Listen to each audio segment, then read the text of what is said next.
I think you're a hater. I think you're a hater.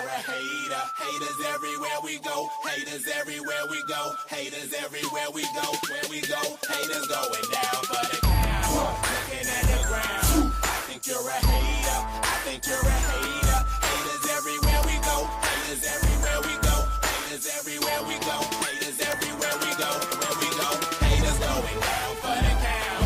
Looking at the ground. I think you're a hater. I think you're a hater. Haters everywhere we go.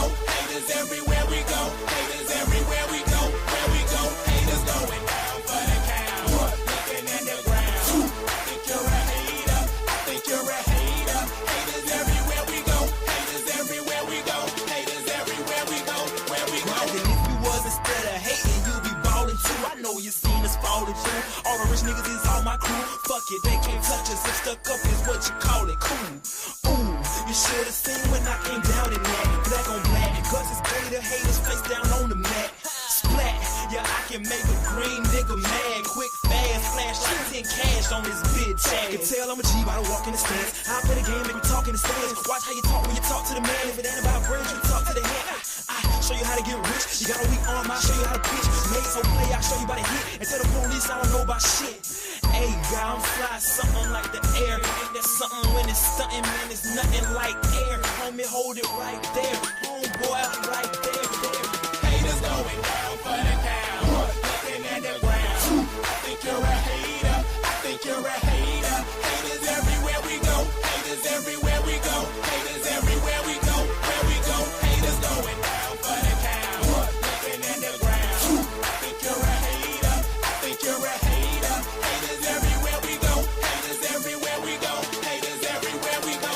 Where we go. I got one in the back, I got one in the front. I make them do what I say. They tell me say what I want, I tell them get your money, girl, and just stop breathing. Cause if it ain't about that dough, it ain't about me neither. See a gangster like myself, I get that paper in with me. Man, your woman probably out there with some paper to give me. Listen, you're looking at a real pimp, ask my old women.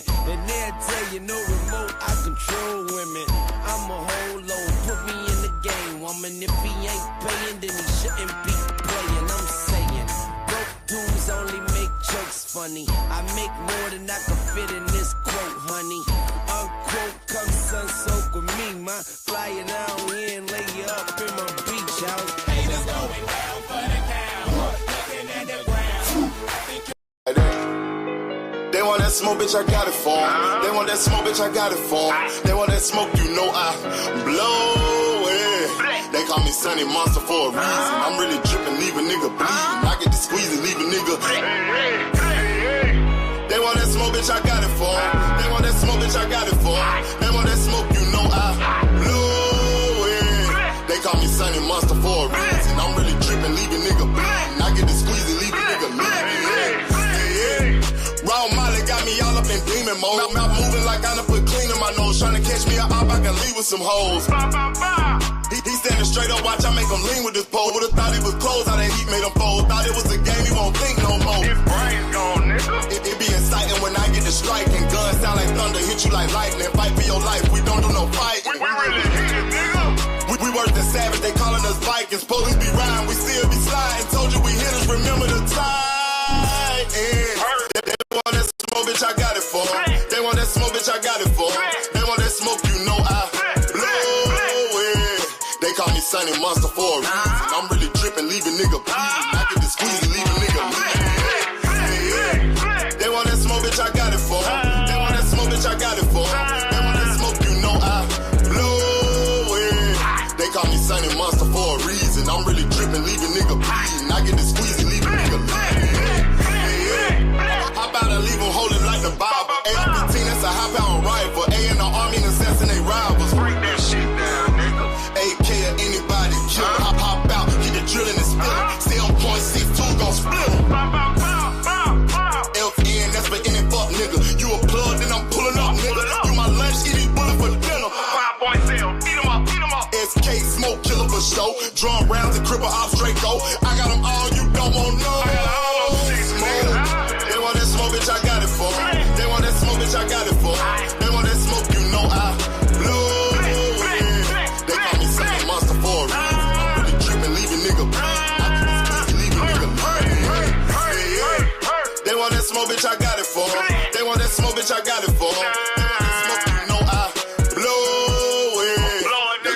Sunny monster for a reason. I'm really tripping, leave a nigga bleed. I get the squeeze and leave a nigga bleed. Y'all know what the fuck going on around here, nigga. Y'all nigga keep talking about you want smoke. You can't catch me on social media, my nigga. I'm in the street with it, you dig what I'm saying? Nigga know they gotta kill me or die, nigga. Fuck you mean? Talking about smoke and we still living in the same bitch. No, sir. You don't got smoke with me, baby. You'd have been dead. G-stack, bitch. Whatever I fuck. Tone gonna fix it. Yeah, in the building. Man, salute. Tracking 327, salute, King, peace and blessings. Big AMC FSG, all things in the building. Terrell Davis, my brother in the building, salute. My pimpin' Justin Hawkins, what's it do, bro? Bruh, 6500, what's happening, homie?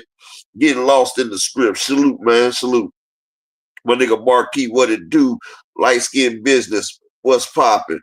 Brian the King Falcon, big AMC FSG, him and Marquis, OGs from the day one. AJ64, what it do? Lee Jackson, what's poppin', homie? A Beezy, what it do? Brother Huey, salute, man. Bean Pie's my brother. Shalom to my brother, Mr. Altruistic, man. Happy Shabbat, man. All praise to the Most High. To my brother in the building. The Boxing Novus, salute, King. This motherfucker here on time again? What the fuck is going on? My nigga GT Parker, Shalom, King. Peace and blessings to you, brother. My man Just Do in the building. Salute to Just Do. If y'all ain't subscribed to Just Do, man, what the fuck y'all doing, man? Simmy's World, what's poppin', homie? Out here in them damn big semis. So what's good? First off, shout out the motherfucking Turkey a la shitty. This nigga got Tiafimo and Devin Haney on the same Spirit flight. Like, he got these niggas flying commercial as hell. Like, this is some crazy ass shit.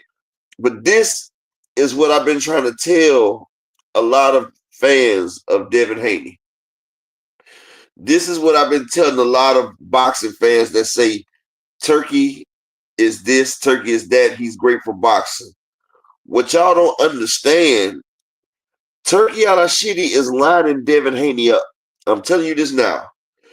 Turkey really does not rock with Devin Haney. All you Devin Haney fans, Turkey does not rock with Devin Haney. I'm telling you this now. Pay attention. He's setting Devin up to get in that ring with Ryan Garcia and get smashed again. Turkey a la shitty is betting on Ryan Garcia. And why do I say this? Okay, he's in business with the Ring magazine. Y'all know who was the owner of the Ring magazine. Oscar De La Hoya. Bill Haney, isn't that Devin Haney's promoter? Bill is still Devin's promoter, right? So Oscar was allowed to get up on that stage, but Devin was up there stuck by himself. Y'all know them questions that was asked of Devin. Y'all remember Ryan had them nice ass questions, like they had questions that would set Ryan up for like an alley-oop slam dunk. They had questions set to Devin like he was in a half-court two-man trap. Like they was running the trap defense on Devin. And the damn other defender was damn 300 feet up the court. You feel what I'm saying? Shout out to my brother Oakland LDTV. What I'm saying is, I want y'all to look at it from a real, check this out, right? I want y'all to look at it objectively, right?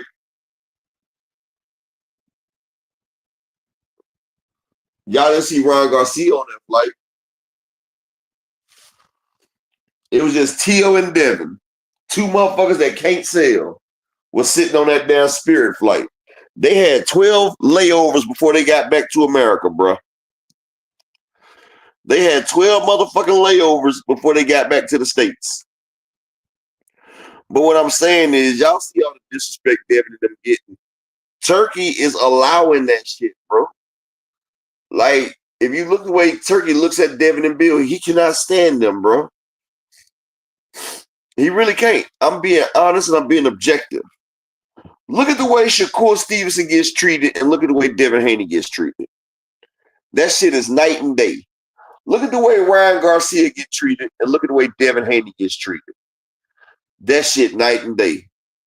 You think Shakur Stevenson, even though he's not the top seller, do you think he would be on the undercard with Ryan Garcia and Rolly Romero? Two people that Tank Davis had not. Matter of fact, do you think Shakur Stevenson will be on the undercard of Frank Martin versus De Los Santos? Huh? Frank Martin versus Edwin De Los Santos. Exactly, Oakland. It's like he's shitting with his left hand in these Devin Haney fans' face, and they still run around calling this nigga His Excellency. Like, they calling this nigga His Excellency, but he's really shitting on them in the face. Like, he shut Bill up. He's got Devin out there on the island. And like I say, I'm a motherfucking Israelite first. You feel me? So, like I say, Shakur's my brother, Devin's my brother. Like, they're all my brothers first. You feel what I'm saying? And I see what the outside is doing to them. And shout out to my brother LaMarcus Robinson. And people are so tied in by their biasness that they don't see what's going on right in front of their face. Hell, Carlos Adames said he still ain't got paid yet. And y'all see how they treat the darker hued brothers. He made Hamza Shiraz an ambassador. The man was telling him what the scorecards were saying. Like, that man had grievous interference in a boxing match. Hamza Shiraz got a draw in which he should have lost against the champion when you're supposed to beat the champion. And then there's reports that the champion ain't even get paid. Y'all better look at what they're doing. Hamza Shiraz, they tried to make him a Saudi champion. They made sure he didn't walk out that fight with a loss. They kept his old integrity. But they're not keeping the integrity of boxing. That's what they're not doing. That's what they're not doing. The man even made a threat to Bivol about knowing when your rent gonna get paid if you make a fight that I'm not telling you to make. That's all I'm saying. Like, this is the one y'all say is doing such great things for boxing. But look, you're gonna see by the end of this year where Ryan versus Devin comes on again. Sorry about that. He got all his basket, all his eggs is in the Ryan Garcia basket. Like, you can see the seating arrangements that he has for Ryan. Like, when they was at that damn little party, Ryan was on the same side as them. They had Devin over there with the filler ends. Turkey is on playing JKLM. Yes, yes. And all I'm just saying is, I'm just saying this because the fans, they act like they can't see it. They act like they can't see the shit. And they too busy trying to hate on Tank Davis. And instead of hating on Tank Davis, you missing the motherfucker that's you missing the spook, like Bill Haney say, the spook in the window.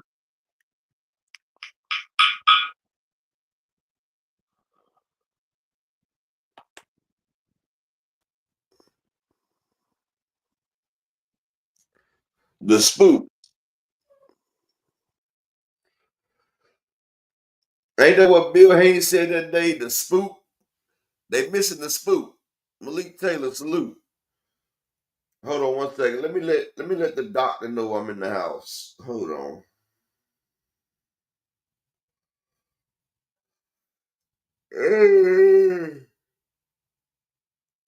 Now, oxygen ain't flowing to the brain right now.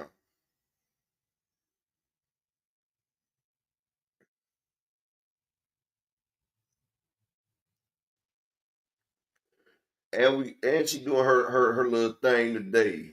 Her Dr. Kill, murder shit coming on. And shout out to my brother, the Boxing Novus. in the Cash App with the the $5 holler in the building. And shout out to my brother, motherfucking Terrell Davis in the building with the $5 holler, man. I appreciate y'all, man. Thank you for supporting the grind for the day on this holy day before the night go down, this Shabbat. I appreciate that. Thank you for supporting the grind. I appreciate that. But let's keep this thing going, right? And shout out to my brother, Mr. Altruistic, also on this Shabbat with the $10 holler in the Cash App. My brother always come through, big supporter of the grind, always. It ain't no question. Bro always comes through and looks out for the channel. What the hell is going on? Hold on.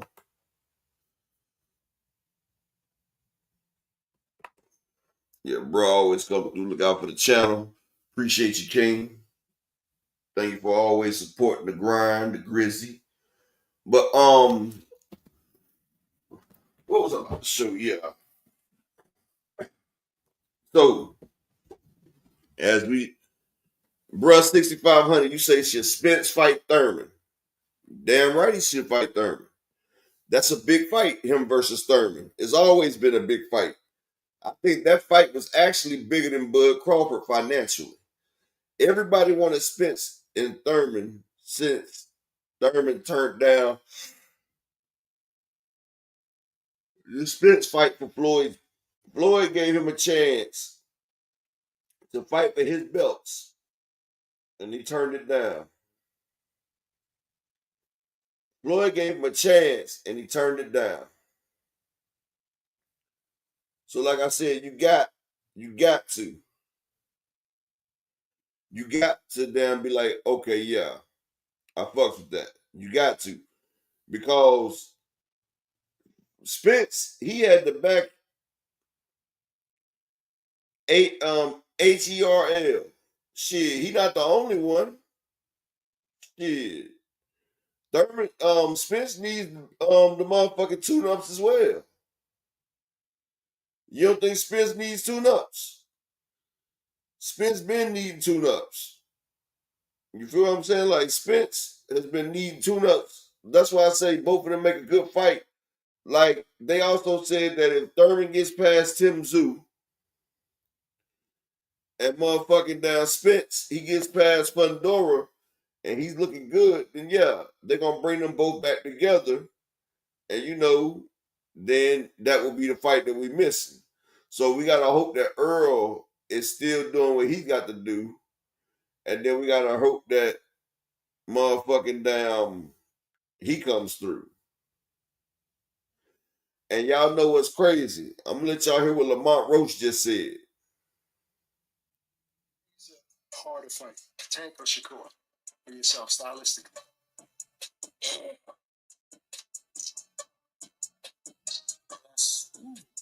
Told y'all 50-50 fight. That's a good question. Cool, bad boy, man. I've been in the ring with him more than recently. Cool, bad boy. You don't get the credit you deserve, you ask me. Everybody. It's just the outside looking in, and they comparing him to a knockout artist. That's not fair. You know what I'm saying? It's just not fair. I don't know. Shakur. It seems like you're leaning towards Shakur being a more difficult fight. Maybe. That's what my radar. Who do you think is a harder fight? Hey, so as you see, Lamont Roach, shout out to the beautiful Miss Todd Drakeford in the building. Salute, salute. Lamont Roach has just said that Shakur Stevenson is a tougher fight than Tank Davis. Yes, this is what he said. Shakur Stevenson is a tougher fight than Gervonta Tank Davis. And see, this is what I say. He's riding this thing off as much as he can. Now, I'm not saying that he's not. You feel what I'm saying? But Lamont Roach, you was just in there with a damn knockout puncher that had you on the ropes the whole time. He had you on the ropes the whole time. Now, every chance you get, you've been trying to act like you shitting on Tank Davis's name. Like every chance you get, it's like you throwing shots at Tank Davis. And it's kind of funny because this is the same Tank Davis that gave you your shot. This is the same Tank Davis who was trying to help you and your family. And he even said it that he was doing it for your family. But see, this is what I be telling people about. You can't put your morals and principles in the next person's body. And shout out to the beautiful Miss Joette. This is what I tell y'all, that you have a lot of people out here that you thinking that you breaking bread with them, but they after your spot. Now Jerry O'Salute. Now he said it again recently. He just did a show, a thing. He said that he put Belt the Ass to Tank. Supreme Cam, salute King. And then he said Belt the Ass Part 2 is about to come. And when I said, damn, you gonna Belt the Ass Part 2, I didn't see Belt the Ass Part 1. And I'm just being honest. I'm glad you back, Supreme Cam. I'm just saying, I didn't see Belt the Ass Part 1. And see, like I said, a lot of people are making it seems like he did this and that to Tank Davis. Malik Taylor, salute. Empire, salute. But like I said, I told y'all, in my eyes, the fight wasn't even as close. You feel me? The fight wasn't even as close as most people making it say it was. But it's kind of like, don't mess with Texas, salute. It's kind of like when you have, y'all remember the Eastside Pitbull Cruz versus Tank Davis, right? Eastside Pitbull Cruz, he made 12 rounds with Tank Davis. But if you really look at the fight, it wasn't close. It wasn't close. But see, Tank, his level, he's done got to the part where he's used to putting on these dominant performances. And when you don't get one of these dominant performances out of Tank, then you attribute it to a loss. You be like, you know what? You lost. And that's not the case. That's like when Floyd, I felt like he beat Maidana the first fight handedly. But since it was so close, you know, everybody tried to give Floyd a loss. They were saying Floyd lost to Oscar De La Hoya. They say he lost to Maidana. They say he lost to Castiello. Now, that first Castiello fight, I could have been like, that could have been a draw. But I tell y'all, if it's 7-5 either way, it's not a robbery. That Floyd and Costello fight was very, very motherfucking damn close. It was. And it could have went either way. But it is what it is. Like, people love to see you go down when you up top, and they gonna hate with you. And this just in. Lomachenko's manager has just came out. And see, that Tank and Lamont Roach fight, right?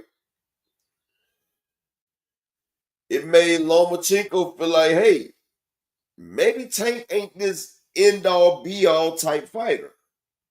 You feel me?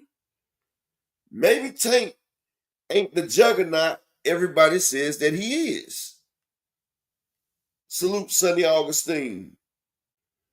Because now Lomachenko and his manager has came out and said that the next fight for Lomachenko is that they want the Tank Davis fight.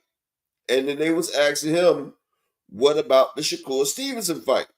And Lomachenko manager, and this is a direct quote from Lomachenko's manager, he said the Gervonta Tank Davis fight will be best for Loma because, you know, Lomachenko, he comes out there and he's ready to fight. He say against Shakur Stevenson, he said Shakur Stevenson is the type that when the fight gets hot, he likes to go into a shell. And they say that's not going to be a lot of action for Lomachenko. Now, I'm not agreeing with that because I heard that, you know, Shakur gave Loma some work in sparring when he was younger. You know, he used to be his sparring partner. But Lomachenko said that he's ready for the Gervonta Tank Davis fight. Plus, he also knows if he fights Shakur Stevenson, the bag is not going to be there. The bag is not going to be there. But the fight Tank Davis, the bag is most definitely going to be there. The bag is most definitely going to be ready. And Lomachenko knows he can live out the rest of his life on easy mode if he gets in the ring with that Tank Davis. And I love that fight. But I got to get Lamont Rose first. Miss Arena, the beautiful queen, salute queen. Like, I don't care if Lomachenko coming out the thing and everything, he wanting to fight now, he going to have to wait. Because Tank Davis got to prove this Lamont Rose situation. He got to get this shit right here out the way. You can't just motherfucking have nothing like this sitting on the table. Now, some of your teammates, some of the members in your camp said that you took it easy. I'm not gonna call the names out, but they said you took it easy because you thought of the boy's family, right? You just said it. You said that shit.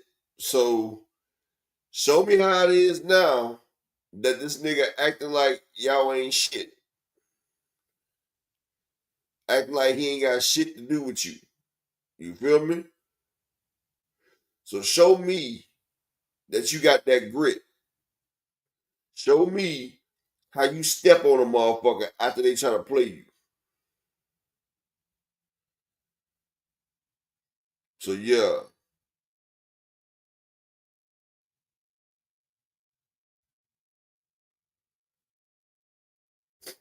But yeah. But hold on one second.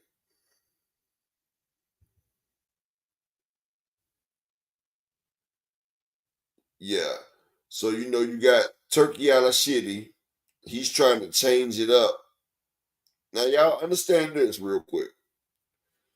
Like I say, y'all know what time it is. Y'all feel the chill in the air, right? You smell that lust, the fragrance, right? You feel the erection throb and you feel the faucets cutting on. Women are getting hotter, men are getting agitated. Everybody is in the air with the lust and the bravado.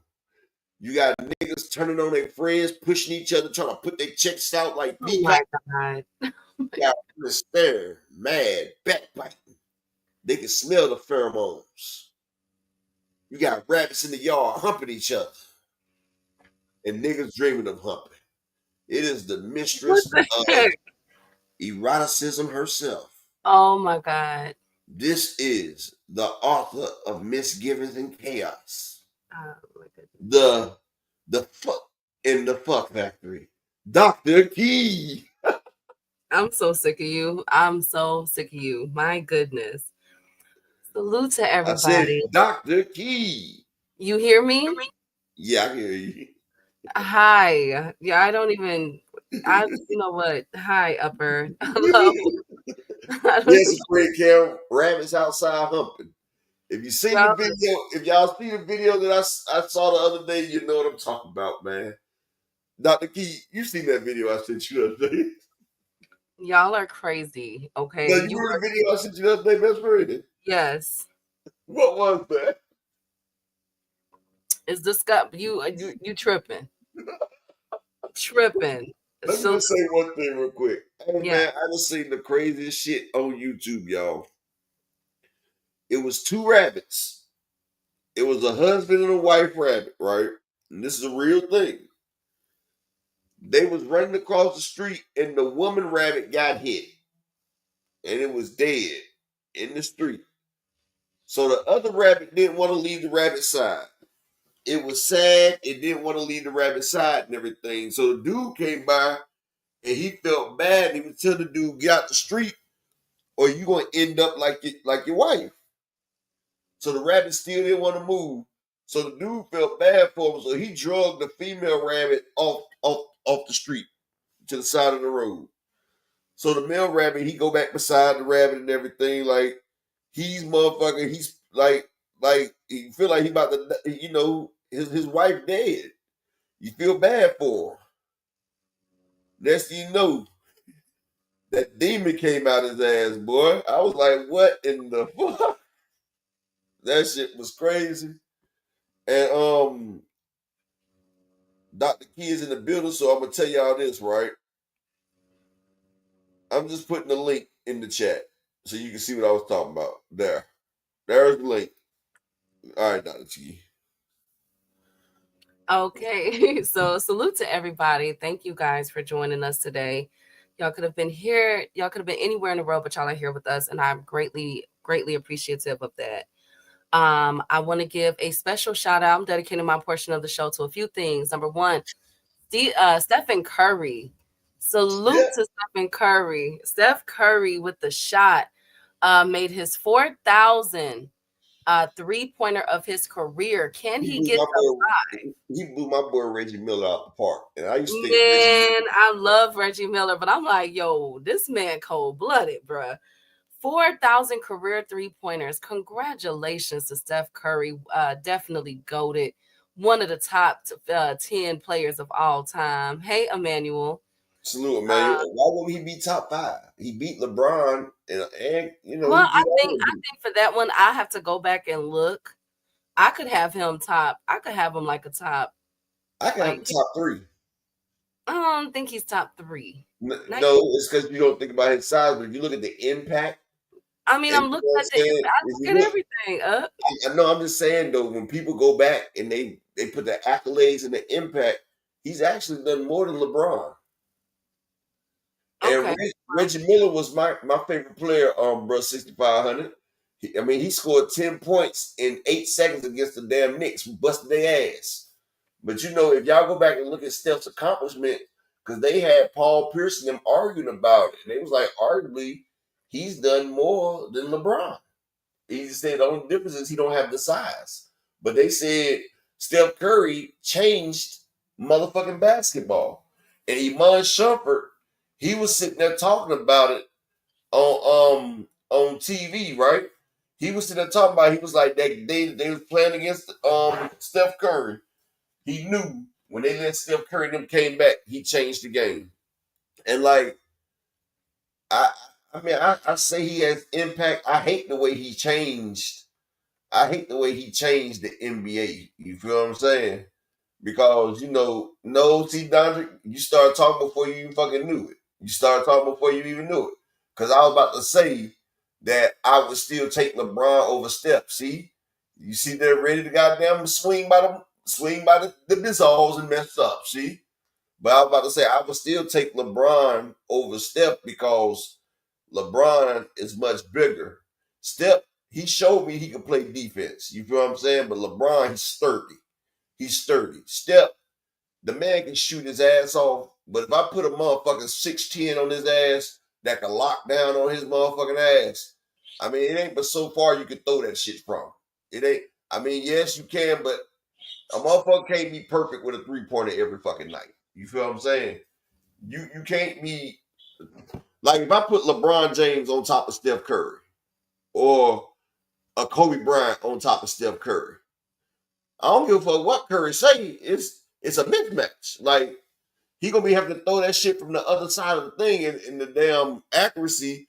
One thing about some teams that live and die by the 3-pointer, you can live or you can die by that 3-pointer. Because some days that motherfucking 3-pointer might not fall. But one thing about a motherfucker like LeBron or Kobe or Jordan, if they 3-pointer ain't falling, guess what they gonna shit down your motherfucking throat? Because if my 3-ball or my jumper ain't falling, I dunk the hell out your motherfucking ass. Because that's all Upper, you're going in and out. a hater that thinks I'm a hater. You feel what I'm saying? It's somebody that thinks I'm a hater when I'm objective. You feel what I'm saying? So So Upper, you're going. Go ahead. Upper, you went out. I don't know if you know that. But so yeah, so Steph Curry, salute to that king. can you hear me? We can hear you now. Go ahead. Go ahead, Upper, if you're This talking. is now. Oh, I'm talking. Dang, I'm talking, best friend. Can you not hear me? No, you're going in and out. I just said that. And Dondrick, no, you're a hater, Dondrick. But no, what I'm saying is I hate the way that they changed the basketball game because now motherfuckers just shit, they can't hear me. Fuck. Hold on.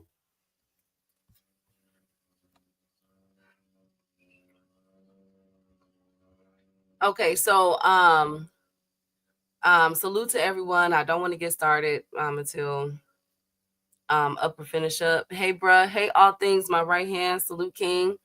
Salute Dondrick. Hey bruh. Hey Akilo. Hey Brian, the king of the chat. The beautiful Miss Joette is in the building. The beautiful Queen Arena is in the building. Raina, salute to PGH. Go ahead, Upper. All right, but like I was saying, I know I'm fucking with you too, Don. But what I'm saying is, I just hate the way the basketball game has changed because now, like even the All Star game, like people used to love the damn the All Star game. You feel what I'm saying? Now the All Star game, motherfuckers don't even play defense no more. You feel what I'm saying? Like it's not competitive no more. And what I'm saying is the way the game has changed from Steph Curry, like everybody throwing these fucking threes, and like the game. The game of basketball will never be the same again. You know what I'm saying? Kids are not trying to do the shit that we used to grow up doing. Now everybody want to try to shoot from half court and all that shit right there. Like I done lost interest in watching basketball. Like I like college basketball. Like I watch the tournament time and shit because at least they still like playing. But oh yeah, Cash Crypto, they done made every sport soft. But like in the NBA, everybody's shooting from down the bleachers, from the logo. Like, come on, man. What happened when they used to lock in and put it down? And like a team like OKC, they shoot like he said, they shooting over 43s. Like Boston Celtics shooting 63s. Like these motherfuckers shooting all these damn threes, get all these rebounds. So you play a great game. And these motherfuckers is throwing threes, and you still can lose the damn game because the motherfucker got lucky. And another thing, Key, you watch basketball. What's with these motherfuckers getting 9 and 10 steps now? Like yeah. I used to remember, we used to have 3 steps, and on that third step, you better be in the air. I see these motherfuckers that do a hop, a skip, take 4 more steps, and all types of shit. Like this shit is so crazy, bro. The traveling is so crazy. Shout out to my man Terrell W. Like, man, I don't even know how to call basketball now because I remember we had 2.5 steps. I see niggas, they will do a step, they'll step back, go 3 more steps, spin, and I'm like, that's not a travel? Like, man, AI, he had the baddest crossover. The baddest crossover. They banned it because he crossed Jordan with that motherfucker. Now they doing that shit. This Key, the motherfucker start walking before they dribble the ball, Key. I watched the other night, the nigga took a right, a left, then dribbled the ball.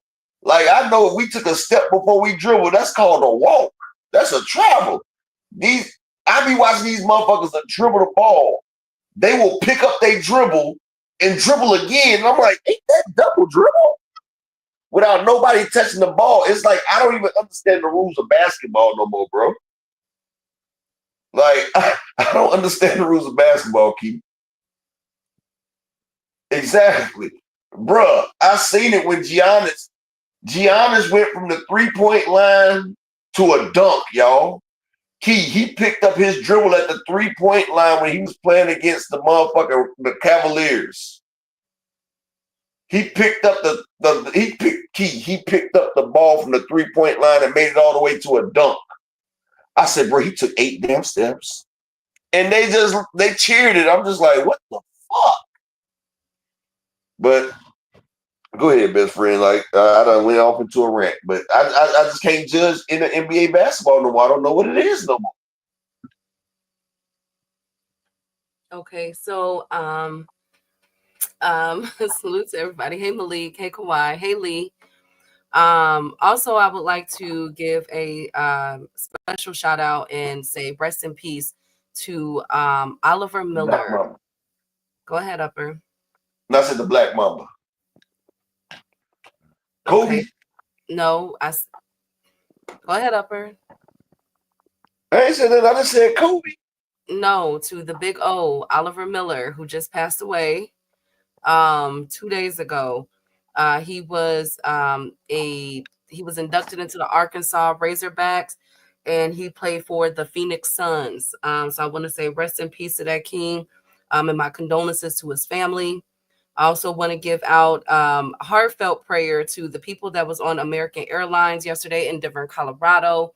The plane caught on fire, and the people had to leave out on the wing of the plane.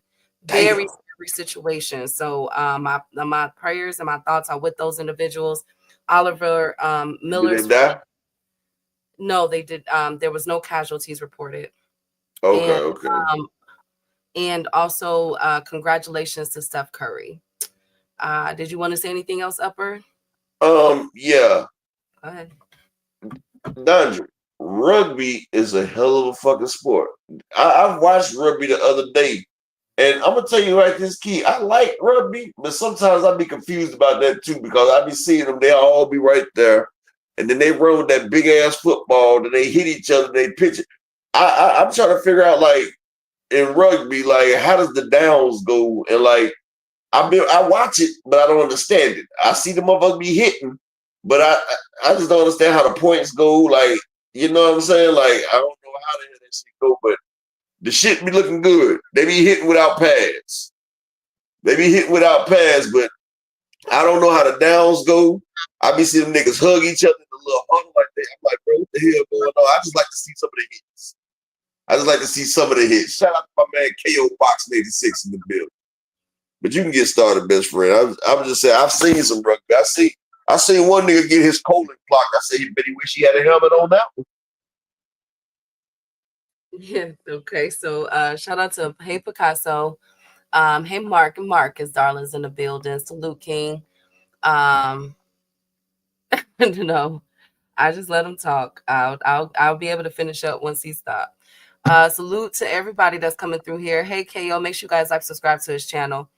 So let's kick this off. We got a lot of boxing news to get to today. And let's kick this off with an injury update. Unfortunately, we will not be seeing Jaleel Hackett is injured, followed yesterday in a freak accident, which left him on crutches. So Jaleel Hackett is being added to my injury list for the year. So I'm praying that speedy recovery for Jaleel Hackett. The fight tomorrow, if you guys had already betted, they should have returned y'all money. That fight is officially canceled. Let me see. There was another fight. But anyways, so my thoughts are with Jaleel Hackett during this time. I know he's pissed off about that because he really wanted that get back. Now let's get that out the way. That was the housekeeping. Let's get into the meat and potatoes of the show because we got to jump right into it. Berlanga is pissed off, so much so that he has now went at Eddie Hearn for putting him on the undercard of tomorrow's fight that we're gonna pull up. Now, if you don't know, oh boy said Jaleel couldn't make weight and faked the injury. He was already at weight. I don't know what they talking about. No, he made weight. Jaleel he made weight. I heard he made weight, so I don't know. I'll do some more digging. But shout out to Cam J Network and the OG Thomas Hill, my man, Mr. Miles. Salute to all y'all in the building, man. Hey guys. So Berlanga is upset because Amo Williams is the main event for tomorrow's bout. And Berlanga feel as though because he just came off the fight with Canelo, that he should be the main event. He has called out, he has now called Eddie Hearn a trash promoter. How do we feel about this with Berlanga? I'm sorry. How do we feel about he is not. It's funny, kid. I get those in because this nigga was acting like he was the last Puerto Rican. And if you seen the last Mohican, you catch what I'm saying. He acted like he was the last Puerto Rican, the best Puerto Rican that ever made it after he took a sucker punch on Canelo. how he was calling out Canelo, how he was the star, how he is the one, and you get behind you as the undercard of a nigga who got knocked out by Hamza Shiraz, another no-name person, and you on his undercard. How are you on the undercard after you just had a Canelo fight? You just had a Canelo payday in your next fight. You on the undercard of Patrice Volany and Ammo Williams. They're saying that Patrice Volany, who most hardcore, if you're not a hardcore boxer, you don't know who Patrice Volany is. But if you're over here, we did a special on Patrice Volany. He's a guy that takes a lot of shots. He don't put up a defense, and he got good punch. And we've had Ammo Williams, a man who ran out of ammo versus Hamza Shiraz. And his loss was better than your loss because they got you on the undercard. They said, Edgar, you're not shit. They're saying that these two people name sells more than Berlanga. Nigga, you can't even headline, nigga. What the fuck? Talking about you want Charlo, you want Jaime Munguia, you want Caleb Plant. You should have took the Caleb Plant fight, bitch. Yeah, it's looking. Hey, frequent. Hey, Mr. Altruistic. I know Uka body frequent. Luca, I know Lucas body frequent. The motherfucker that beat H2 Izzo. And I picked him. Hey, Mr. Debs, we all know Eddie is a trash pro. Well, Berlanga is sounding off, so Berlanga is pissed off. Hey, Cam, he's pissed off right now, and be looking out for Berlanga to be a free agent after this. That's how much done he is with Eddie Hearn. How many more fights do he owe Eddie? I'm not sure. Wasn't Berlanga with Top Rank first? I think he started out with them. I don't know. I wasn't really following. Oh, no. Oh, was Berlanga with Oscar? Who was Berlanga with before he went to motherfucking No, he was with Bob Arum. He was with Bob Arum and Bob Arum because he got him the Steve Rose fight and shit. And then he went over to Eddie Herbs. Nigga, you was worth more with Bob. He went to Eddie because Eddie promised him the Canelo fight. That's what it was. Hey, J.A. I wonder how many more fights he got with Eddie, because even if he wants to be through, you still got that contract, nigga. I think this is the last one, if I'm not mistaken. I think this is That's why he's on the undercard then. Eddie done used him, got that payday, got that 30% key. He got that 30% of... Hey, Key, he brought that nigga over here to get a Canelo fight so he can get 30% off that nigga. He ain't get that nigga no good fights, Key. He brought that nigga over here just to make him lose the Canelo, bro. Did you see that shit? Yeah, dude, that's the best, man. Look, that's a 30% payday. So my thoughts are with Berlanga. He better get his head in the game because the person that he is fighting is a tough opponent. Hey, J.A., good to see you, King. Hey, Mr. Mileage, good to see you, King. To the beautiful queen, Barbara D., the queen of these YouTube boxing streets. Salute, queen. Hey, Marquis. Mr. Berlanga, you got to relax. Primo, you not that guy. Yeah, that's what they saying, Sony. Obviously. Nah, I'm just saying, Eddie took that nigga Oki. He deflowered that nigga, bro. Exactly. Oh, Eddie was talking about he was gonna make him such a star. Remember, Eddie was talking good about him, Keith. Remember, Eddie was before the Canelo fight. Oh, he will beat Canelo. Like Eddie was talking crazy about. Now he got this nigga on the undercard. Yeah, he is pissed off about it. I feel bad for Shakur. Ooh, yeah, we're gonna get into that as well. Eddie wants to earn money, not losing it. No puns. Absolutely. Speaking of, I wonder what he's getting paid for this fight, then, Keith. Like, hold up, you're not even. This is not a big fight. This is not a big fight card. You on the undercard of this fight card, so he can't even be making $1 million for this fight, Keith. Because I know Patrice Volany and Ammo is not getting $1 million, so I know he's not the highest paid on this fucking card. I'm not sure. That's the $1 million question. Well, he's pissed off, so maybe the money and the undercard is not right. You know, I'm not sure about that part. Also, but speaking of, go ahead, Upper.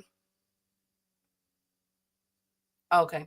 Also, speaking of um not being right, some people are saying that the Inoue and Ramon Cardina's fight that is scheduled till on May 4th, that is Top Rank biting off more than they can chew. Is this a huge gamble for Top Rank right now? Now, the tickets went on sale yesterday. I told you guys I'll be looking at these tickets. The cheapest price tickets right now is $256, with the lower bowl starting at $500 and and the floor seat starting at 1,400. And so people are like, okay, this is at the T-Mobile Arena. Can Inoue sell this out? Are we looking at a good gate scale? So Fuck no. the projected amount is 12 million in gates in a gate for this fight. Is Top Rank biting off more than they can chew with this Inoue fight? What's going on? I think that the Asians is gonna show up. I ain't gonna lie to you. I You think that the know, Asians and other cultures will show up to this fight. you know something. At first, I was about to say, "Fuck no." Anyway, it's not gonna sell. That's what me saying as a true boxing fan. But then I sat there and say, shout out to my brother GM. Then I forgot that Monster anyway has the media. Like the media's always pushed the myth of Naoya Inoue. Now they get Naoya Inoue over here in America. I think that shit's gonna sell. I think it's gonna sell because a lot of people be talking about Inoue, but they never really got to see him in person. So I think the fact that people wasn't able to see him in person, I think that's gonna bring out some intrigue. And so I think he'll be able to sell. Do I think it'll sell out? No, I think he'll do about 8 mil. But I know California and LA, they got a huge. Well, I will say that as far as these ticket sales go, I wonder what will be the comp tickets, media. Like, there's still some questions surrounding it. The total gate scale that they're trying to do is 12 million. There are about 14,000 tickets available right now. Again, if you're going to be now, another thing that I'm kind of curious about is this gate sale on a Sunday. Remember, Inoue is fighting on a Sunday, May 4th, after Canelo and after the Ryan Garcia fight in New York City. So I'm really interested to see how May 2nd through May 4th really works out, or May 3rd to May 2nd to May 4th really works out for all of these gentlemen. This is really interesting. I haven't seen so many jam-packed cards in a while with the type of names that, with the headliner boxers that are doing this in quite some time. So I'm curious, y'all. I'm curious. Put it in Chinatown. Thank you very much, Picasso. Thank you, Picasso. Lamont Roach versus Keyshawn, dope fight. If Tank doesn't take the rematch, it would be a duck, in my opinion. He took the rematch. The rematch is happening. I'm really interested to see if it sells. Does Asians in America love boxing? They would show up for theirs. I do know that. And Inoue has a huge following. You know what I'm saying? Like, I can't overlook that. I believe that the Japanese crowd is going to come out. I believe that he's fighting Ramon Cardenas. Good name. So you got oh my God, it'll be Hispanic versus Asian. Yes, Hispanic versus Asian. The only thing I'm worried about is the Sunday. That's it. Because normally with fights on a Saturday, people fly in Thursday, Friday, get to the fight, they out by Monday. I mean, they out by Sunday night, Sunday afternoon. This one, with it being on a Sunday, that's the only thing I scratch my head at, because then that means some folks might have to take off from work and everything else. That's the only thing. I wonder if Top Rank, the reason why I said if it's a gamble is if they should have waited to the following Saturday. You know what I'm saying? Or is this Top Rank's way of being petty towards Riyadh card with Canelo versus William Skull? Or the Fatal Fist of Fury that's going on Friday. I guess I'm just trying to see it all, how this is all going to work out. Key, the ish is flopping. They need to lower the prices. Well, when y'all know when it comes to fights or any event of this magnitude, of these magnitudes with all these fights that's occurring, it's best to wait. You know what I'm saying? Because the tickets do get cheaper. We've seen that in several fights in the past, more recently. Or they open Yeah, up that more sections. 1400. That 1400. You said what? That 1400 for a floor seat kind of crazy though in the stadium though. I said Yeah, 1400 for a floor seat in a stadium. That's kind of high. yeah, yeah. But on the other hand, That's like an though, Earl Spence price, and his shit wasn't even that high. I mean, but that's why I said it's Top Rank taking a huge gamble. But on the other hand, shout out to Eddie Hearn and Matchroom, because Boots versus Sandy Yonis, there's only a few hundred tickets left. So shout out to everybody in Jersey that is going to be at the Boardwalk Hall in Jersey. I've never been to Jersey. It's in Atlantic City. You guys are showing up and showing out for the Boots Ennis and Amanta Sandy Yonis fight. If you are going to be in the building on that date, April 12th, we got about 3-4 weeks left for this fight to occur. There's only a couple hundred tickets left. So Damn, shout out. I didn't even know they announced the tickets going on sale. I didn't even know when they announced the tickets. Like, damn. Oh, We yeah. just heard about, Eddie got on this quick. Eddie got on I that was about to quick. say we just heard about the fight a couple weeks ago. Like, what the fuck? Yeah, but shout out to New Jersey. They showing up and showing out for Boots. Well, of course, they've been waiting on Boots to get a fight where he can then unify. First, he's unified, and plus, this is really his first title match, average. But that's crazy. Like, they just announced this fight like 2 weeks ago. Key, like, what the fuck? How big is this place that Boots is like? How much room is in this place that they fight in? Like, how many tickets? Like, what's the max seating? I mean. Let me find that out for you, but it's a Boardwalk Hall. It looks like a stadium. Let me go ahead and get those numbers for you. I'm just wondering if it's more than 10,000 people or something like that. I'm just not trying to knock nobody. I'm just trying to figure out what the attendance is. Salute to the OG, Rick Timms, and the beautiful Miss Barbara D. Hey, hey, Rick. Hey, Terrell. Good to see you, King. So Yeah, GM, those are take type prices for Inaway. And so hold on. Yeah. Inaway is signed the Top Rank, but he signed the 3-fight deal with his next 3 fights with Turkey. So this fight, huh? No, he didn't. Who said that? You remember Inaway signed that deal with Turkey? No. For the next 3 fights. Go ahead. No. Turkey wanted Inoue. I thought he signed that thing because they was talking about he sold his soul. I could have sworn. No, they were trying to meet with Inoue Upper, but Inoue decided to stick with where he's at. So he's fighting in Vegas, and he's also fighting in Japan, Tokyo, Japan, in the fall. Oh, I could have sworn Inouye signed that deal with Turkey. I remember Turkey posted him and everything. Hey, Phenomenal. Okay. Because I thought it was like a 3-year, $10 million deal he signed with Turkey. So I was wrong. Okay. So yeah, that's why. I'm glad she corrected me, Akello, because I could have sworn he was under Turkey's umbrella, like Canelo. But Dr. Key be having all the tea, so y'all know I just be out here. Y'all know my memory is the best. Turkey won it anyway. Now, could he do it after his fall fight? Possibly. But no, from my understanding, that I think that deal fell through. Who the fuck is he even fighting in America? Asking for $1,200 for a flow seat. Who is he fighting? Ramon Cardenas. Well, that might bring out the Spanish people. That's what I said. I think it'll be Spanish versus Asian. Yeah, that might Cardenas. He might bring out some people. He might.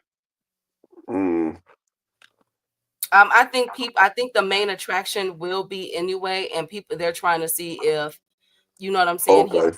moon. I Um, appreciate it, phenomenal. that is going to be a. I think they're trying to get him to be that attraction. So, hey, let's see how this goes, y'all. I'm really excited for it. I'm very curious. Let me say to see how. Are you talking about? Oh, Yes, go ahead. Are you talking about the Inaway fight, GM, or are you talking about the Boots fight with the 867 average ticket? How much does the T-Mobile hold, Key? it depends on the event. So this one for anyway is holding 14,000. Okay. So the T-Mobile, that's the basketball arena, right? Yes, I would assume so. I be getting it confused. Well, what's the football arena then? I be getting their ass confused. I be wondering which one's the football and basketball. So the Boots, no, ain't no Boost. Okay, so he signed the deal with Turkey. Okay. I didn't hear that. I heard that this one is in America, the next one is going to be in Tokyo, Japan. And I don't think Turkey has anything to do with that. So I'll do some more digging. Um, Yeah, that's what I thought. Cause I had thought Key, the one that broke it to us, I had thought she broke it phenomenal. Cause we was talking shit about him for that shit. Yeah, it was a 3-fight deal, but that's why I think he's fighting, and they putting that big ass price tag out there, Key. I think that's why they trying to damn do that shit in LA and put a damn. Nobody but Turkey gonna put up no goddamn shit for 1,200 for a fucking flow seat in the damn stadium. That's Turkey written all over. That's the fucking spear all over again. it's a sponsorship contract. That's what Yeah, it's called. so that means he got his fucking face all over everything, and he's trying to push everything. Yeah, it's a Another ambassador for Ryder, phenomenal. All these fucking ambassadors for fucking Ryder. Ryder's not even a fucking country. Yeah, I'm it's a. sorry. Go ahead, Upper. I said I'm sorry. I need to chill. I mean, I just tired of that motherfucker, dog. Go ahead, best friend. It's a sponsorship contract. So I'm not sure how that interjects with Top Rank or with his Prime deal. That's the question. But I do know for a fact that his fight is going to be in America and Tokyo, in Tokyo, Japan. That I do know. So yeah, let's see how this goes. And those fighters that he was supposed to fight, he didn't even end up fighting them. So like I said, I'll keep doing some digging on it, but it doesn't sound like it's anything definitive. Hey, Now, yes, hey, Key, what them girls call they sponsors?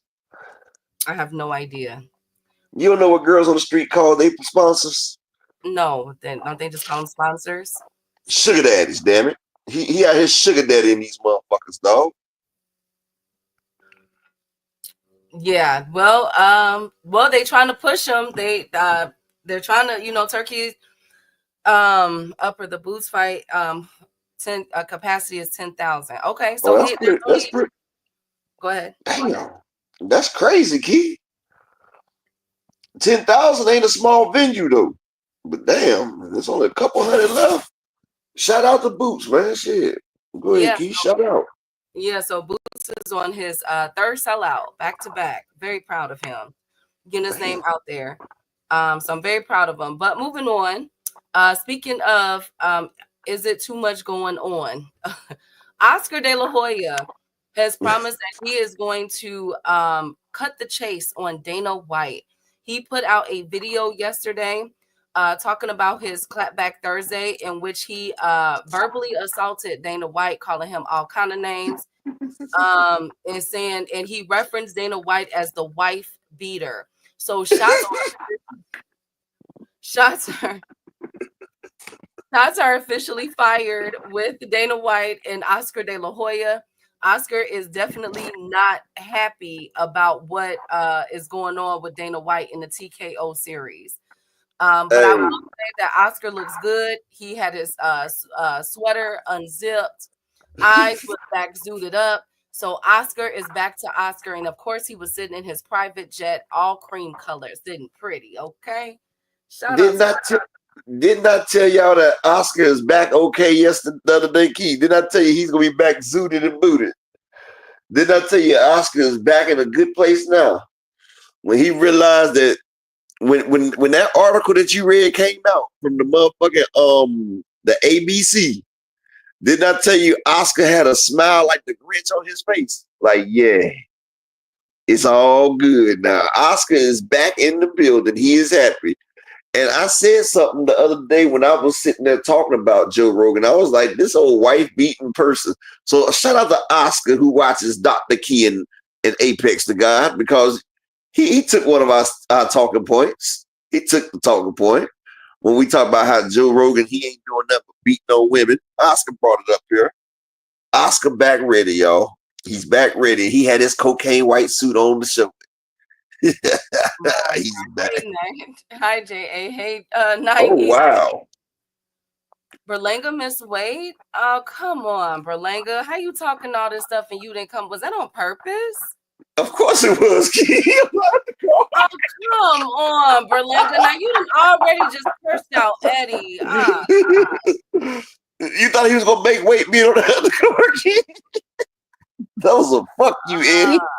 And now he gotta pay the money. He's gonna have to pay a penalty. Oh, damn. So now he gonna have to pay a percentage of his $10,000 now, because that's all he probably getting for this fight.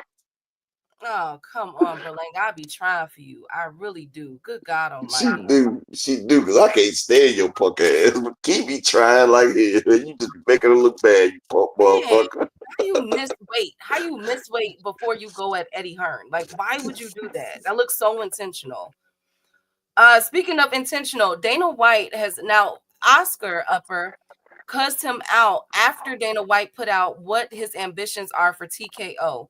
So what they're trying to do now, don't come for me, y'all. I'm sorry, but what Dana White is trying to incorporate is the UFC, the WWE, and boxing. So moving ahead, he would like to have a UFC, WWE, and boxing match on all one arena in the same ring.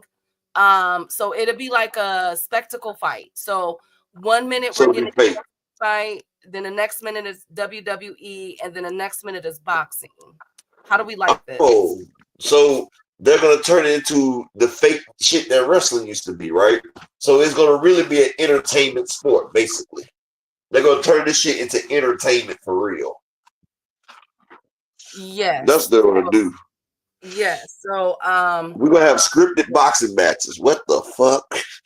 Well, I mean, they're already trying to incorporate that Upper with the Alcatraz fight. Remember in June, where KSI is supposed to be on that card. It was supposed to be T.O., but they said, hell no, we're gonna get KSI. So I just wanted to put that out there. We could be seeing in the foreseeable future boxing having UFC and WWE all in the same hour ran or 3 hours ran. So, you know, hey TM, I want to put that out there, okay?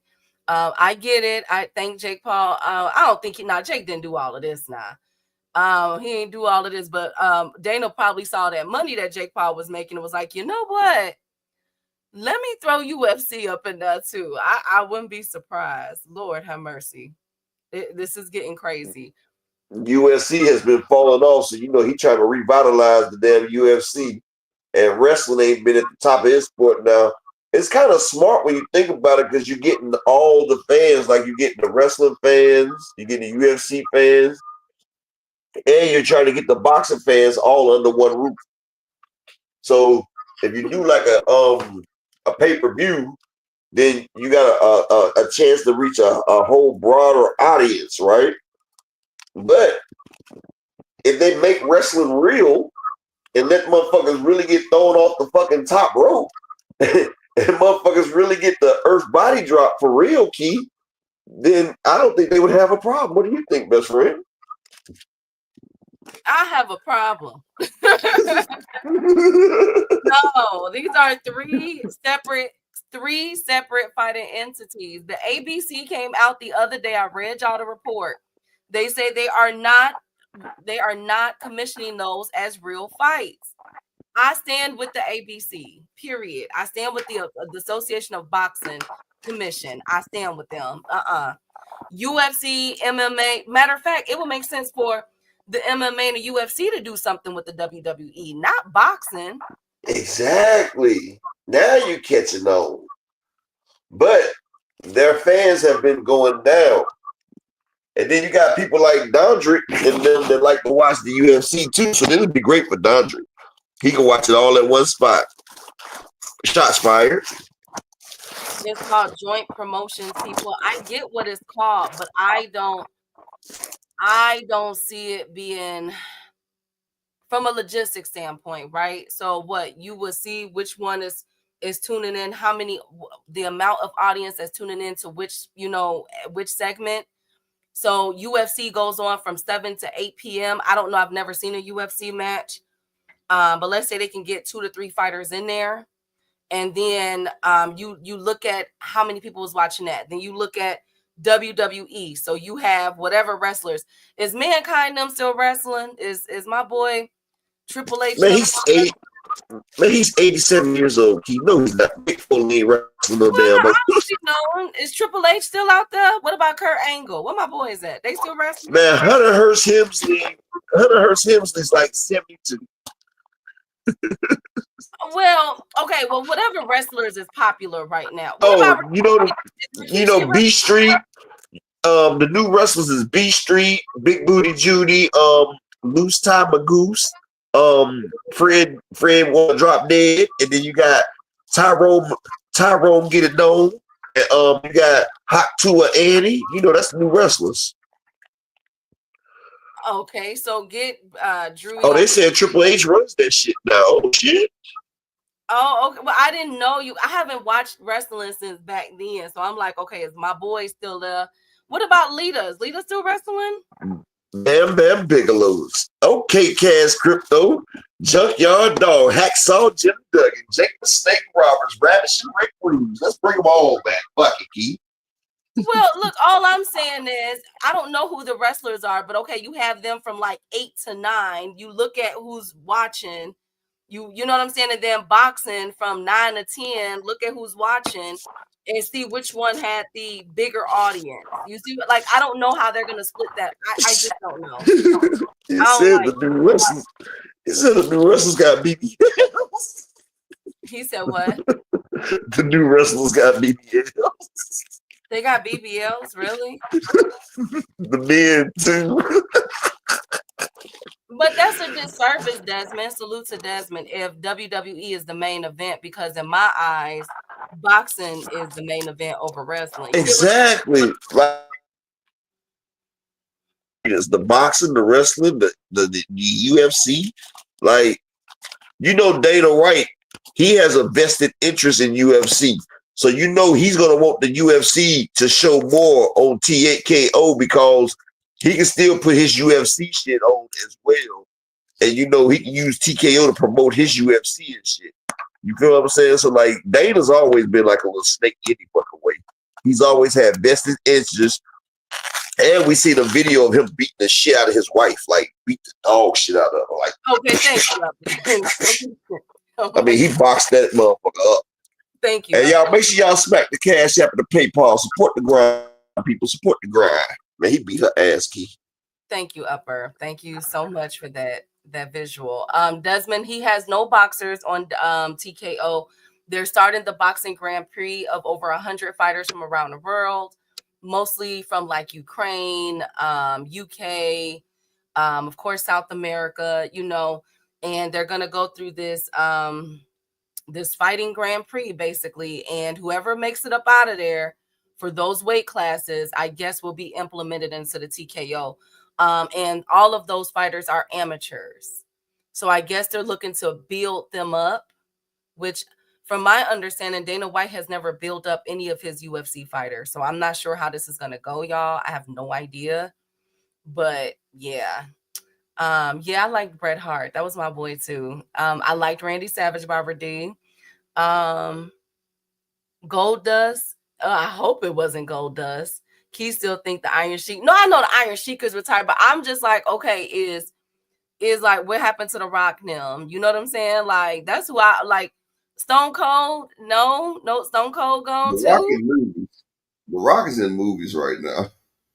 I mean, I'm just, a girl could He's dream. Red Force. He's Red Force One and shit. Well, I will say this: one of my pastimes that I do when I'm working, I'll have a good W, like from the Attitude Era and the early 2000s, when you get to see Undertaker, Kane, The Rock, Stone Cold, and Triple H in the ring fighting. I used to love how they used to bully Kurt Angle. Those were the days. Y'all don't know nothing about watching The Rock or Stone Cold Steve Austin lose and then having to go to school the next day pissed off. Like y'all don't know nothing about that. Y'all don't know nothing about that. It was I took wrestling personal back in the day. Booker T doesn't wrestle anymore. Okay. I thought The Rock just came. Oh, Booker T. No, he's done. What about Rikishi? I used to like Rikishi because I used to like when He got a heart attack. Oh, well, dang. Okay. Well, anyways, so that is TKO Dana White. All right. Be looking out for that as more details come out on what they're trying to do, put together. Of course, I will bring it all to y'all. Yeah, me too, Marcus. Up next, Upper. Now, Oscar threw his hat in the ring, right, with Dana White. Eddie Hearn is taking more of a soft approach with Dana White and Turkey. He doubled down in an interview about Turkey and Dana White partnership. And I think Eddie is being Upper, I don't know what's going on. So this is what he said. He said, I want to continue working with Turkey and I love to work with Dana White, but if not, don't worry about me. We're just fine. And if anyone wants to fight, we're up for that as well. What's going on with Eddie? Like Oscar came out guns blazing, and Eddie's kind of like, I don't like this Eddie Hearn, Upper. I feel like Eddie is is he scared maybe? I don't know. Well, he already told the man he'll watch his balls, basically. Oh, God. I mean, he did, best friend. He told that man he'll watch his balls. I mean, but Yeah, he do told you that man. think that Eddie, okay, Once is you Eddie tell a man feelings hurt? you'll watch their balls, best friend. It ain't really much shit you can talk to him. Okay, but do you think that Eddie Hearn's feelings are hurt though? Fuck him. He done hurt plenty of feelings. Okay. I think that Eddie feels left out. I'm not gonna lie to y'all. This is the second interview that he's done, and the way that he's soft shoeing around this topic. And I think Oscar Eddie's said, too scared to say Oscar coming something. He out might get with his the. motherfucking. I think Eddie's scared to say something because he might get his motherfucking head cracked. That's what I fucking think. I think Eddie like shit. I can't say what I want to say. These motherfuckers been done whoop my motherfucking ass, crack my motherfucking Hey, ass forehead. oh my God. Hey AJ. Hey Tay D. No, I think that Eddie, because Oscar gave the Tupac hit him up approach. Okay, Hit him first up. off. You feel me? But Eddie Hearn is kind of like is Eddie Hearn turning into J. Cole kind of? I don't know. I don't like these interviews that Eddie Hearn's been doing, y'all. I don't like it. I don't like it. But I gotta call it out. So y'all know Eddie Hearn is pretty much soft shoeing about this Turkey and Dana White partnership, whereas Oscar is on his Oscar mode. And I like this Oscar. Speaking of on Demon Time, Upper, Gabriel Rosado, the one who got beat up by Triple G, remember him?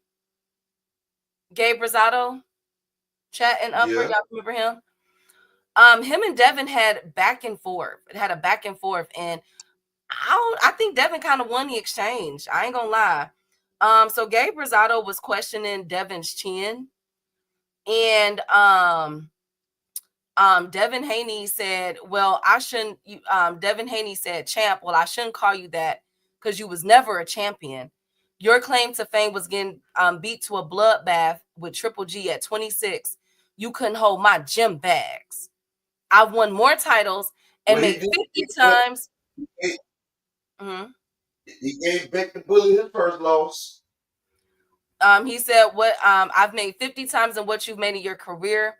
Keep watching the new generation and quit hating. Bum a gatekeeper." He called Gabe Rosado a gatekeeper, but I can't because I think we called him that too. And then Gabe said, "I took my L's like a man and I've been robbed a few times. Never behaved like a little hoe and sued anyone after an ass whooping you took. That was a car wreck. You lost more." He said, "You lost more brain cells that night than most. You have no chin, son. Word to your mother." Boom. That last part I added because he said son, but okay. Kill.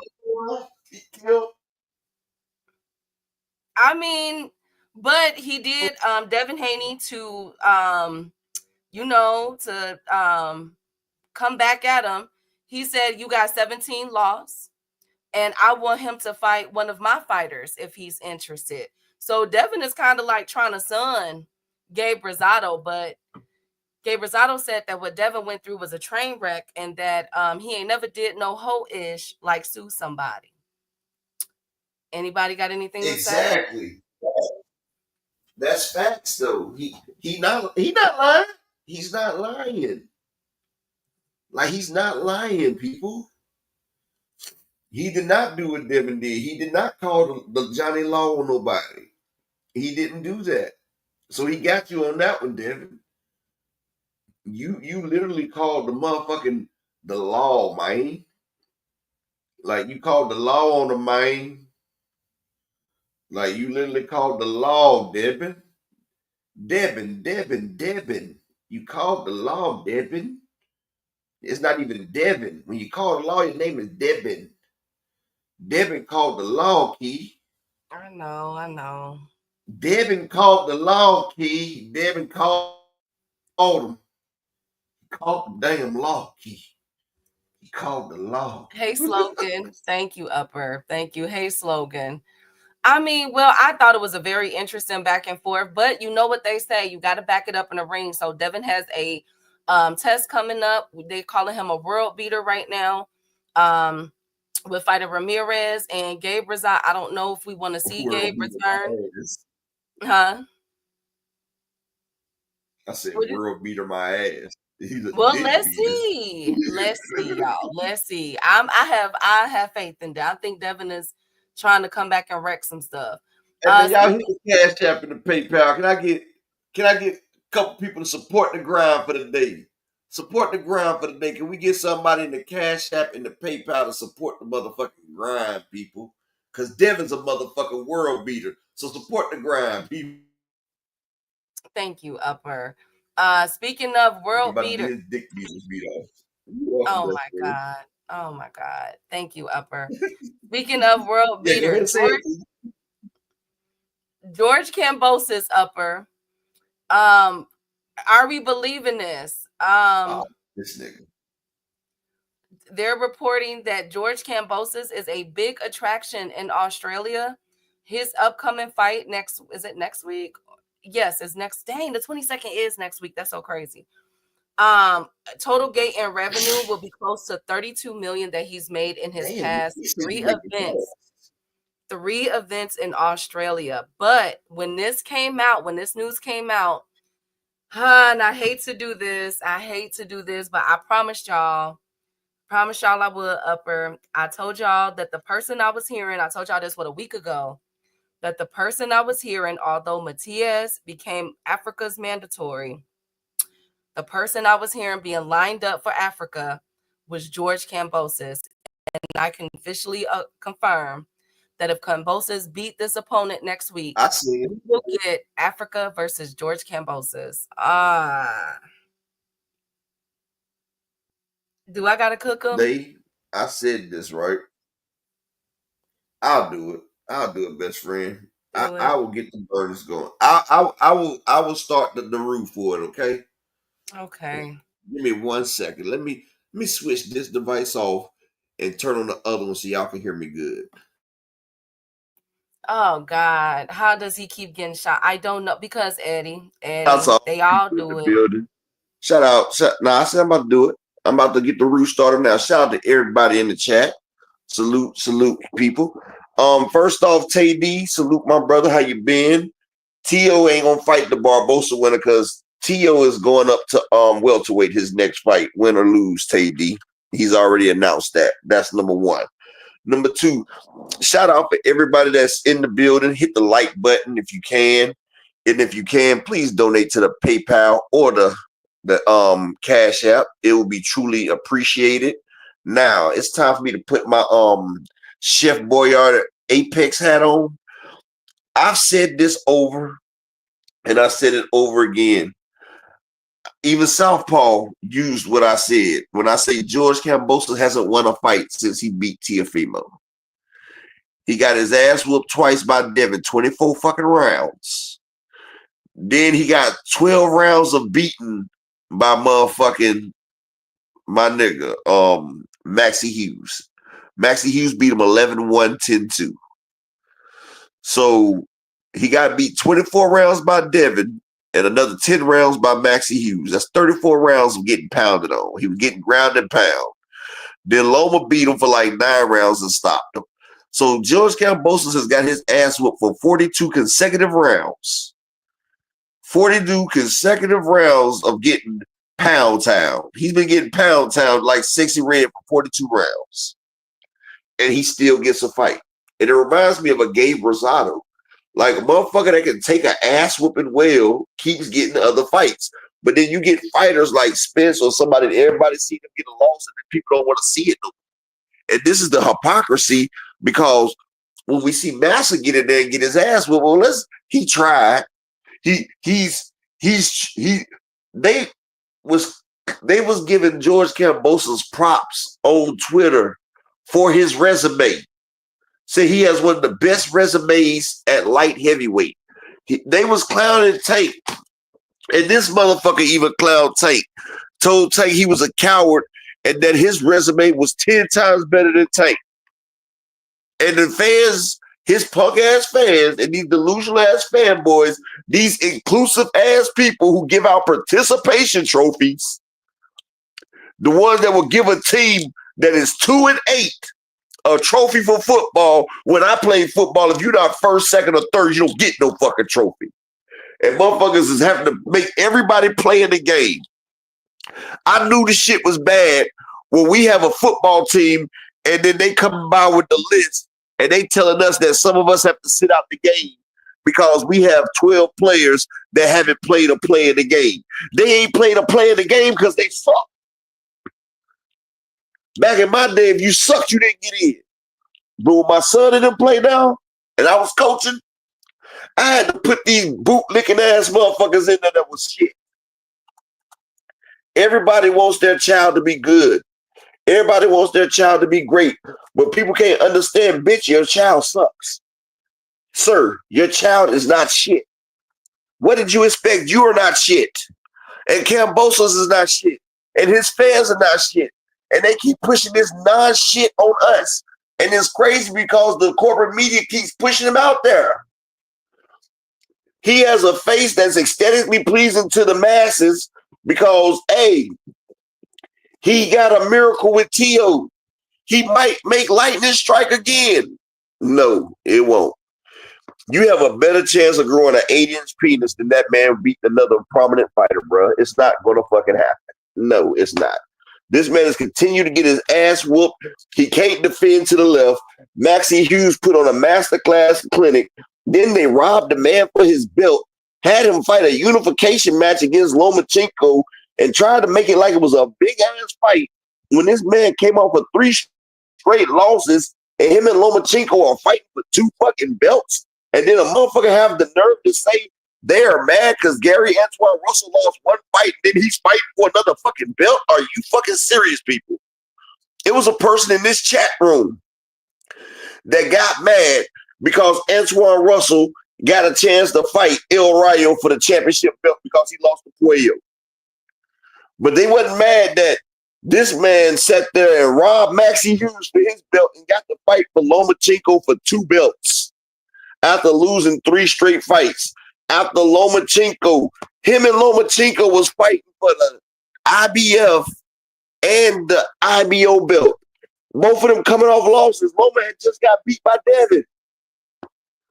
They both was losers and they got to fight for the belt. How the fuck can two losers fight for a championship belt? What are they, the championships of being mediocre? Like, this shit is crazy, man.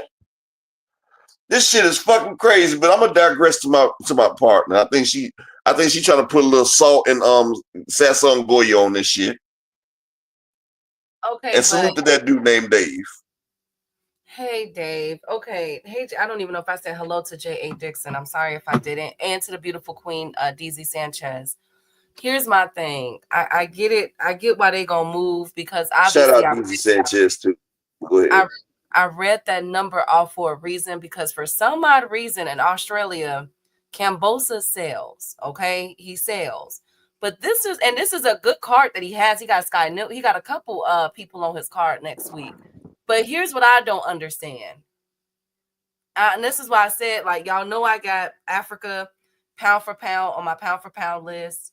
I mess with Africa. I think he's a great pure boxer. But I cannot go for this.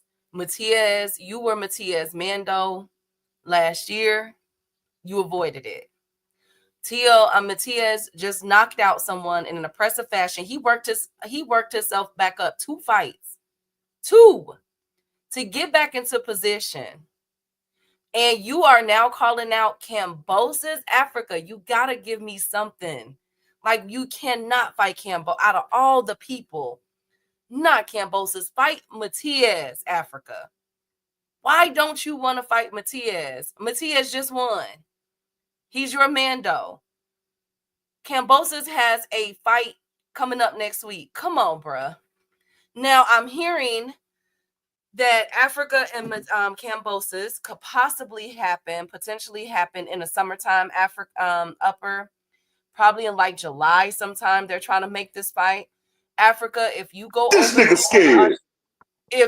Australia, they are going to rob you, Africa. You need to fight him in America if you're going to fight him. But I think we let him get robbed. Let him get robbed because he keep ducking Matias. That nigga scared, man. He keep ducking Matias. He got to give me something. Like, that nigga scared. He made shout out to my brother Animalistic Savant in the Cash App with the $2 holler. Appreciate you, King. And look, can I get 4 more people to support the grind for the day? Can I get 4 more to follow my man Animalistic Savant in the Cash App or the PayPal? And salute to my man Planet 6 motherfucking 19. And Tay D, exactly, Tay D.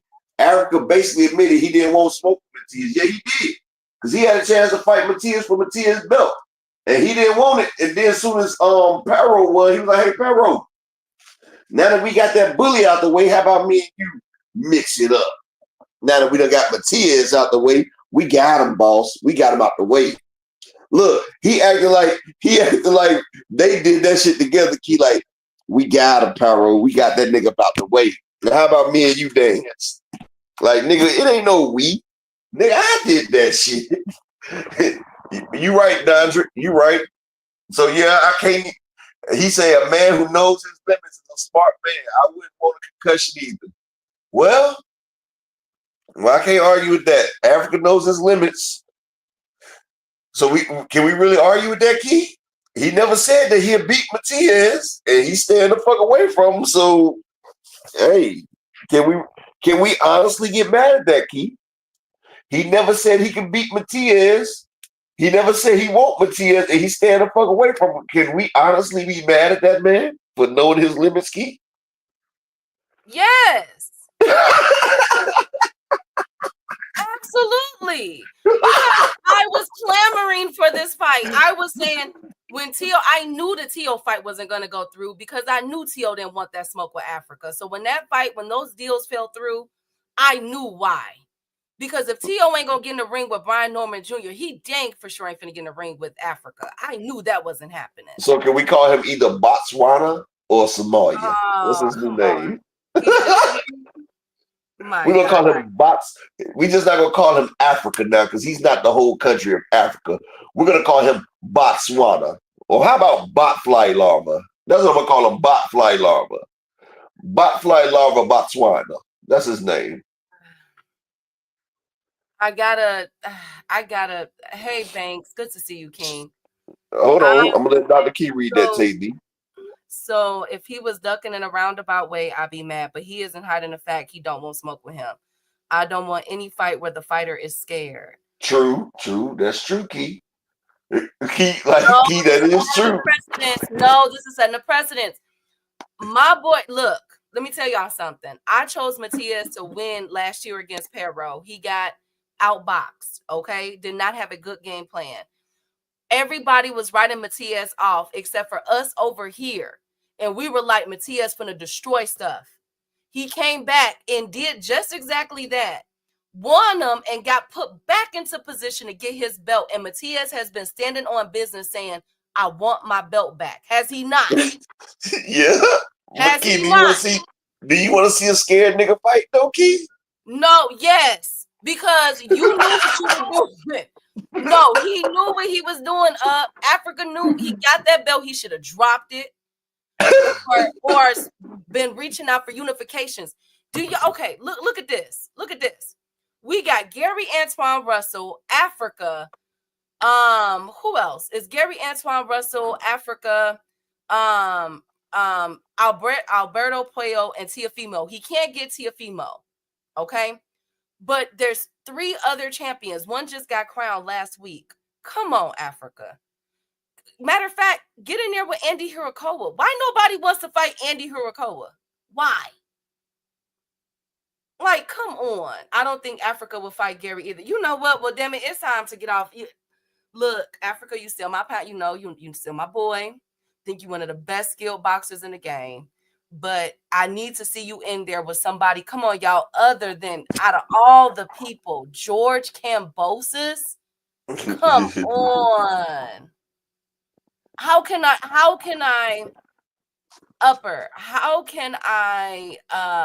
spin this? And you guys know I'm a spin master. I can't spin that. Not George.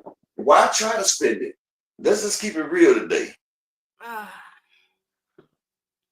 Hey Judah, good to see you, King. Hey TM. Well, speaking of scary, another person, y'all, Upper, you ready for this? Yeah. This Eddie Hearn might be scared for Dimitri Bivol. Eddie Hearn has came out and did an interview again, speaking on the Benavidez and Bivol fight. And ladies and gentlemen, that's a long way to go. Now, last week I told you guys that the WBC and the IBF were basically kind of having a little match over Bivol to fulfill their Mando obligations. But the WBC, in my opinion, soft shoed with Bivol and said, well, if you don't want the trilogy with Beterbiev, and if this doesn't go through with the Benavidez fight, you can just drop the belt or you could fight the Mando. So they're giving Bivol all kind of options. Well, Eddie Hearn has taken that option, ladies and gentlemen. He said, and I quote, the Benavidez fight has never been closed. There's never been any conversation, but it's a great fight and we don't rule it out. He has given us 4 fights around the world, particularly in Saudi Arabia, and great opportunities. Whatever he says is next, we will do. If he wants to fight Benavidez, he'll fight him. My gut feeling is he'll want to make the Beterbiev trilogy. What we got to say is Bivol ducking that Benavidez smoke? Is Eddie Hearn them saying hecky no to Benavidez and Bivol, y'all? What's going on? No TM Pyro still. Yeah, I heard what Turkey said. Turkey told that man, you better know which side your bread is buttered on. Turkey told that man, you better not make no fight unless I tell you to. So Eddie works for Turkey, so instead of him getting the biggest payday of his career versus Benavidez, they trying to force him to lay down his motherfucking belt so he don't have to fight. That's what they're trying to do. That's what they're trying to do. Well, it looks like that we will be getting a Bivol versus Beterbiev part 3 with nobody in the center. They're not going to fight other people. It looks like we could be getting that in the fall. Are we excited about this upper Bivol versus Beterbiev Part 3? Since Benavidez is being hung out dry, they just wasting his time at this moment. Should we do that? Should we get Benavidez? Do we want Benavidez Beterbiev versus Bivol Part 3? Are we looking for? I'm tired. Actually, I'm tired of that fight. Actually, because like, I mean, it was good the first time. It was good again the second time, but like, it's like that fight ain't got like it's like I don't know what it is, Key. And I'll be honest, because it's two great fighters fighting each other. But it's just something about that Bivol and Beterbiev fight, like it's missing something. Like both times I watched that fight, it seemed like something was missing in that fight to me. Like it was like it's just something like it was like to be two great fighters in there. It just seemed like something was missing in that fight to me. Like something was missing. I can't really explain it, best friend, but it's like something was missing. Like the fight was missing like some extra pep or something. Like I don't know. But can I get a couple more people to support the grind for the day? It's Friday, it's Shabbat, it's the holy day. Can we get somebody else to support the grind for the day? You know what, Tay? Exactly. I think that fight lost some of its luster. Like, if this fight was about 3 or 4 years earlier, I think would have been the fight that I wanted. It's not, I don't know, man. Like, it's like it's not, I don't know, Key. It's just like, it ain't the fight I thought about it. Well, it looks like that, but since Benavidez might end up fighting Bivol's mandatory for the IBF. They'll probably try to line something like that up. And it looks like we could be seeing Beterbiev and Bivol Part 3. They are officially starving Benavidez out in that division, in my opinion. It's been too much back and forth. It's been too crazy. And now all of us, and then when Turkey made that idle threat, that passive-aggressive threat, and now Eddie Hearn is coming back and pretty much solidifying what Turkey said, Benavidez is doing all this work for nothing, and I feel very bad. Planet says all this because the face of boxing, the lion, the guy that puts on the fights that we want to see, is mad because the man don't want to fight on his bullshit ass card. Yeah, hey Tay, I'm glad you said that, right? The cards be good, but after I watch them, I don't get the feel. And you know something? I was trying to say that, right?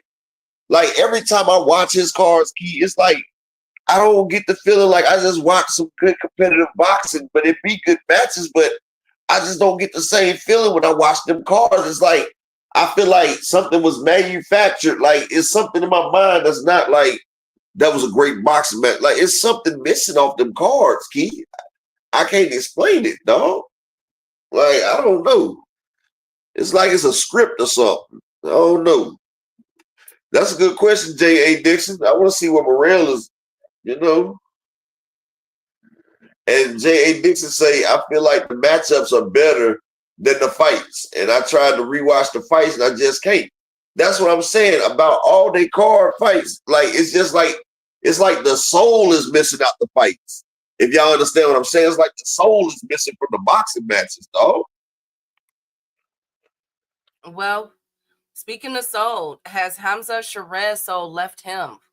After he went to a draw, which was a technical robbery for Carlos Adames, in my opinion, Sherez is officially moving up to 168. How do you feel about it? He's not going to run it back with Carlos Adames. He is set to campaign at super middleweight going forward. Frank Warren came out and said, I don't know how he did with the weight. He is just getting bigger and bigger. So they're blaming the fight that he had with Carlos Adames on his weight. I thought he broke his hand, which I did see in there. But officially, Sherez will be moving up to 168. Will this set up a Sherez versus Canelo fight in the future? How do we feel about this, y'all? One has no feet. Yeah, Picasso. He knows he lost that fight. Exactly, Marcus. I don't like it. I feel as though he should run it back with Carlos Adames, quite frankly. But I guess his weight is an issue. Maybe it's been hard for him to make weight upper. And now he's moving to super middleweight, and he finna get it in with the Canelo and boys. With Canelo Who and is? Sherez, you did not just hear what I just said. Sherez is officially going up to 168. Hamza You know Sherez. why? Do you know why they're doing that? Why? Because you know Canelo's at the end of his rope, right? You really don't see what's going down, Key. You really don't see what's going on here. Of course I do. They're trying to replace him. They try to replace Canelo with Sherez. And what it was, Hamza Sherez got his ass beat by Adames. It's a lot of bullshit there, so he realized he can't take over that division. But one thing they're gonna have to realize, Olisny Iglesias is at 168. Lester Martinez is at 168. And you get in the ring with either one of them, Hamza Sherez, it's gonna be hams on some shit. And shout out to my brother. I think David Morrell stops him. Morrell's at 175 now. Shout out to my brother Dave in the Cash App with the $5 holler. I appreciate you, King. Look, I just need 2 more people. Can we get 2 more people to support the grind for the day before the sun go down? Can I get 2 more people to support the grind? And shout out to my brother Dave again for the support. Appreciate you, King. But yeah, like, if you really think about it, that's why Canelo went to the 168 division out of the 160 division with Jamal Charlo and Demetrius Andrade and all the motherfuckers was there. He had Triple G, Demetrius Andrade, Jamal Charlo. It was too many hitters at 160. Canelo was like, bro, I gotta get the fuck out of this division. He looked up at 168. He saw a whole title was full of 3 Caucasians. You had Callum Smith. You had Caleb Plant. You had Billy Joe Saunders. He was like, man, that's 3 Europeans. He said, this is a snack. He said, this is a fucking snack. He said, shit, I could beat a European bum. That's what he called them, European bums. And not all Europeans are white. We got some of them like the boy still trying to catch his breath from the old man beating his ass. What the fuck was his name again, Key? O'Hara Davis. Yeah, O'Hara Davis, his European bum ass still ain't caught his breath. But yeah, Canelo seen that Benavidez dropped his belt. He petitioned to get that belt first. Like, look, I don't need that motherfucker right there being champion, because if he's a champion, it is no way I can get undisputed. Oh, got him. We blocked him off. They done blocked. Mauricio Sulaiman done blocked David Benavidez off. Now, Canelo got to fight his sparring partner, Avery Vildrum, for David Benavidez's belt. And then he got to pick off 3 European bums. He got to pick off Callum Smith, Billy Joe Saunders, and then he got to go undisputed against Caleb Sweet Hands Plant.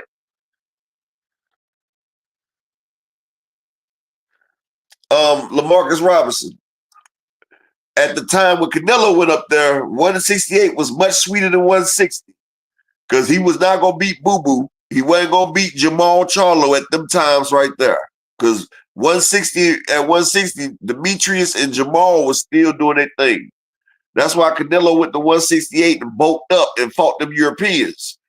And the best fight was Billy Joe Saunders, because I thought Billy Joe was that nigga. He had good defense, but Canelo overpowered him. And he overpowered Callum Smith. But, you know, he started eating them street tacos and shit, so they didn't have a chance over there anyway. DZ Sanchez. Yes, it was on Benavidez, but it was also on Mauricio Sulaiman and Canelo for Canelo not fighting his mandatory for 4 years. We're not going to act like that didn't happen, DZ. I know you love Canelo, but still, Canelo could have still fought.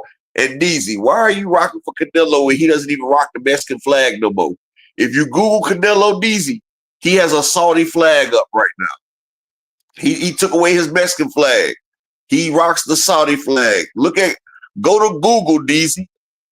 Queen, go to Google and type in Canelo Alvarez. They took away his Mexican flag and they got an Arab immigrant's flag up, like he's from Saudi Arabia. I knew he wasn't Mexican. I seen him with that ginger hair and that pale skin. I knew he was from over there in Scotland. Well, Sherez, I'm disappointed because I really wanted to see Sherez and Jenna back. I felt like that would have been an interesting fight. Even Sherez and Laura, I really wanted to see that fight, but unfortunately, by him moving up, I'm curious to see what Frank Warren does for his career at 168. And in my opinion, because you already got the boys in line, you got Christian and Billy, you got Diego Pacheco, you got Beck the Bully. If it ain't one of them, I don't want to hear it. You got Selecki up there. Who else is at 168? Hell, I want to see what he do with Bruno Saras, the one that upset Munguia.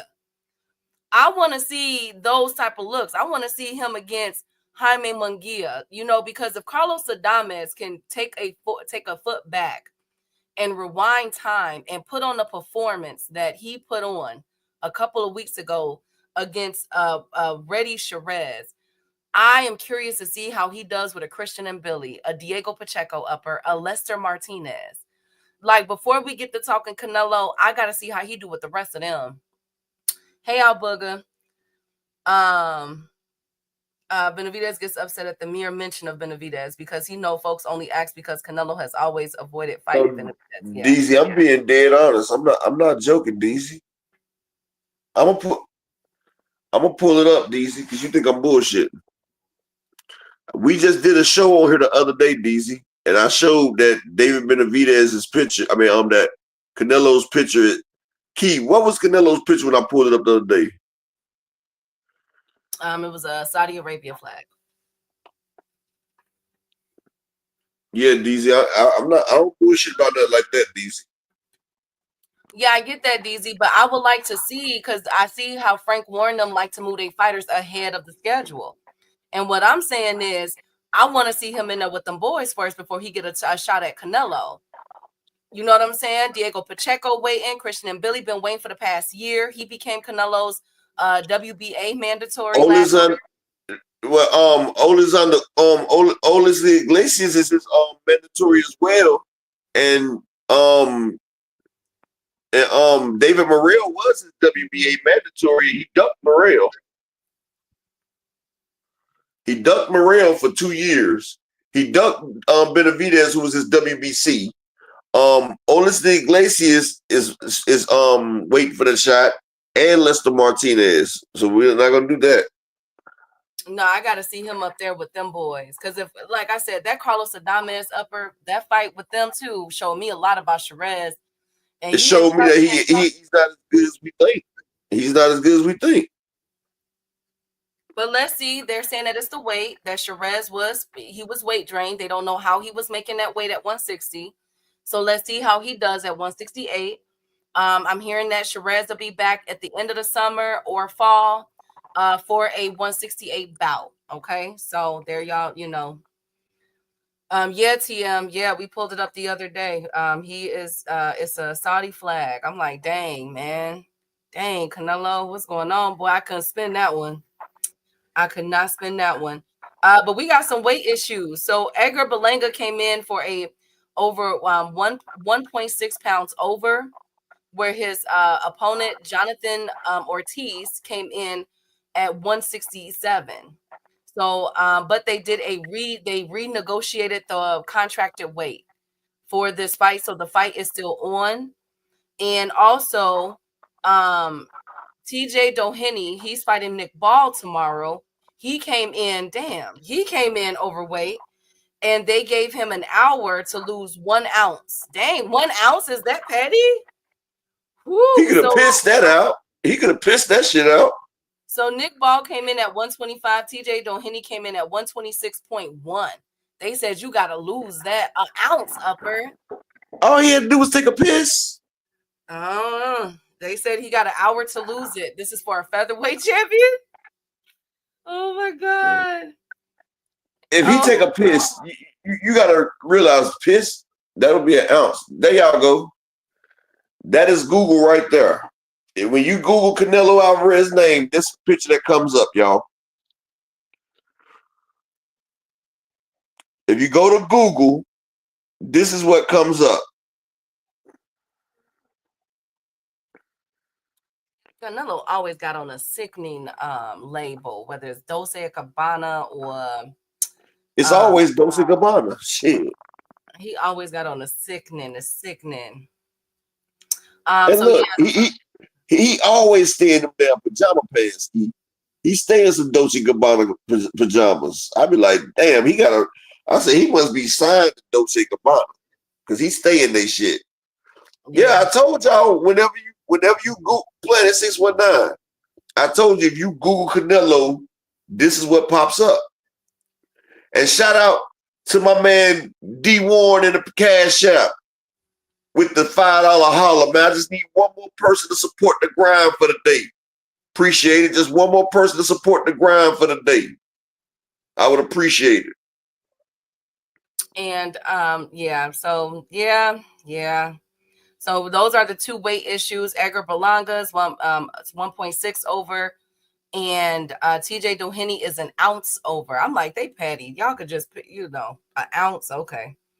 Last up, before we get to the prediction card, Ryan Garcia's dad, Upper, said that Gervonta Davis, Tank Davis, is past his prime. He did an interview, and he stated that that Tank Davis' age is catching up to him, that his legs aren't what they used to be, and by him switching up trainers, that could be another factor. So is Tank Davis past his prime, ladies and gentlemen? Is that it for Tank? Is that all she wrote for Tank Davis? Now, as we all know, Tank is 30-0-1 draw. He is the 135 WBA champion. He has the rematch coming up with Lamont Roach soon. But some people are saying that Tank is done. He washed. This is not the first person that has came out and said that about Tank. It's a lot of trainers and promoters that's been saying that Tank is just not Tank anymore. Are people sleeping on it? Was just a fluke fight, or are because of these are trainers and they've been in the ring for so many years, they can tell, right? Hold on, Key. It's no more La Raza. It's no more. Hey, Pachuco. Hey, no Ludwig. It's no more of that. And now it's hello, Canelo. Canelo Alvarez. He done switched over there from La Cucaracha to Canelo Alvarez. He done switched it up on y'all, man. He done went from the salsa to camel toe. Thank you, Upper. Thank you so much. Thank you for that. Now back to Tank. Is 30 old? Has age caught up with Tank, Upper? Fuck no. He right in his damn prime. He right in his prime. You know, with that 33, that's when it start hitting it hard. Oh my God. Speaking of age, guess who's returning? At 59 years old. My boy has not let up. Oliver McCall. Woo! Now, shout out to my homie, man. But Oliver, man, I wish I still had your number so I could tell you to sit your ass down, bro. Well, that is too late because Oliver McCall is fighting April 1st in a couple of weeks. He's fighting in Nashville, another fight in Tennessee. So if you are in Texas, Troubadour Theater at the Texas Troubadour Theater in Nashville, it's a 6-round fight. And Oliver McCall, okay, Oliver McCall is 61-14 with 40 KOs, and he's fighting James Telsky, who was 7-0. 6-round fight. Shout out to Oliver, you guys. Yeah. Speaking of age, Upper, y'all know I be on it. Shout out to Oliver. We happy? Are we happy? No? Nobody's happy for Oliver. You guys suck. Y'all don't like boxing. Y'all do not like boxing. I can't believe you.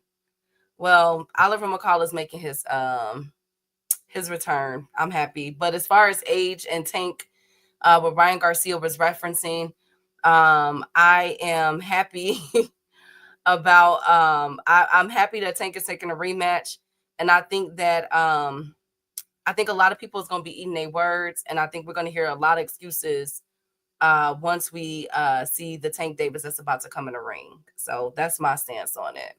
Upper, are you there? Because you kind of went radio silent on the Oliver McCall.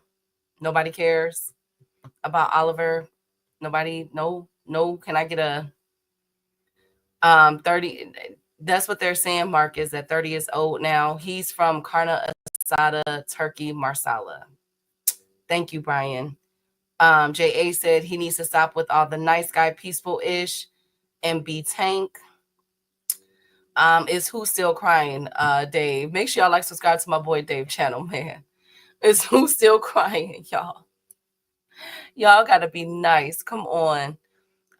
It only means he's fighting over there. I would agree with you, DZ, but Canelo has fought overseas several times, and he's never done no stuff like this. He's always carried the Mexican flag proudly. So I'm not gonna lie, I got my eye on this ever since he came, did that deal with Turkey. I got my eye on this, which I see the play. Turkey, they're trying to make Canelo the first belt holder for the TKO with him versus Bud whenever that contract gets signed, because that's still not definitive as of yet. So I think that's the play there with Turkey, Canelo, and TKO. Where's what, DZ?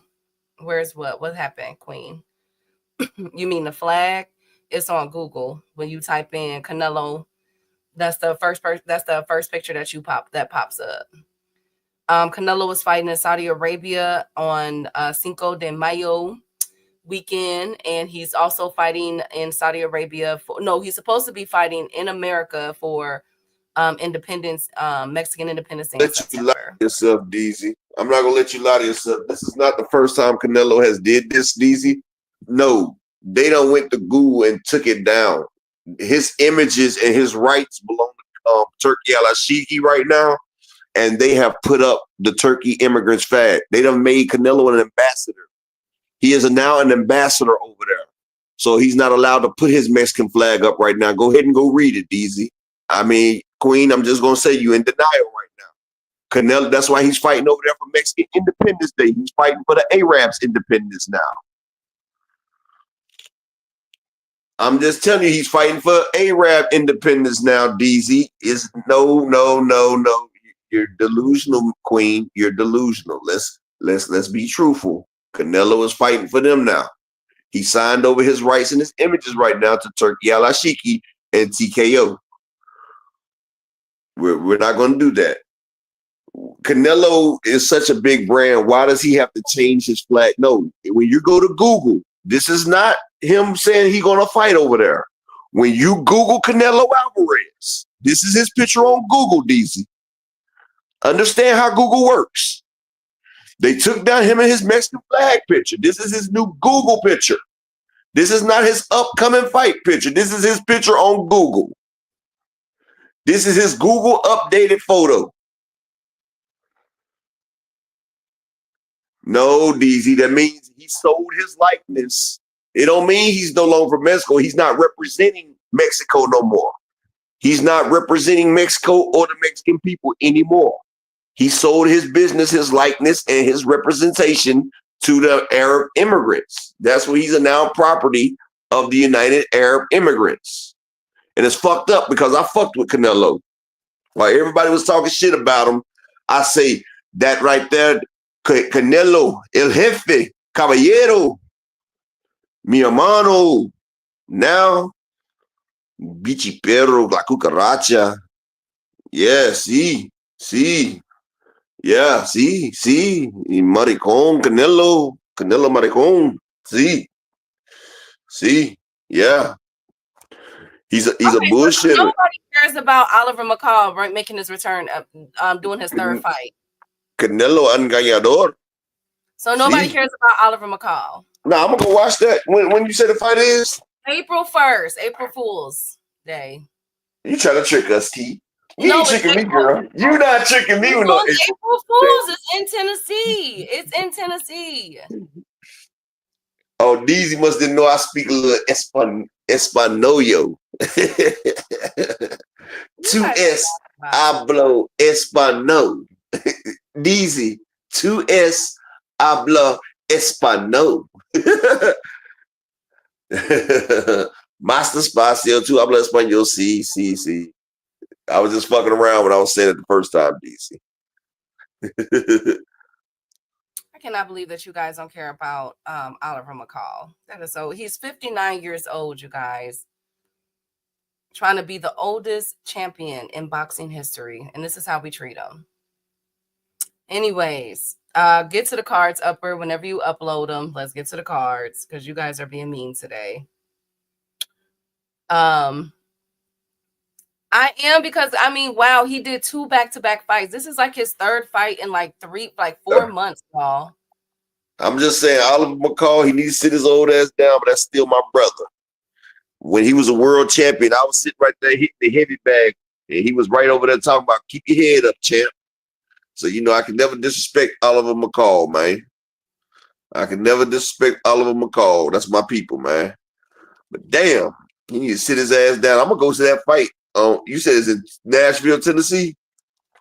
Yes. I think that's like a 3-hour drive. I'm going to go over there and I'm going to talk to him. Oh, what you saying? Wow about me speaking Spanish, Deezy? Hell, I'm damn Haitian. What you expect? No, upper fight cards for me. Oh, damn. Yes, Rain, I'm going to do that. Give me 1 second. Okay. Yes, and I just need one more person to support the grind. Can we get one more person in the grind on the Cash App or the PayPal? One more. And while Upper is doing that, I will say that the WBO could possibly be in negotiations to clear a path for Bud Crawford to be Canelo's mandatory, since we're on the Canelo talk, since nobody cares about Oliver McCall. So if this happens, if the WBO is willing to do this, Bud Crawford in the next few months will be Canelo Alvarez mandatory. Best friend. Yes. I don't know why, but I've seen this black guy before. Oh yeah, don't show his picture yet. Oh nah, he ain't no 40-year-old boxer. Deezy, he like 60.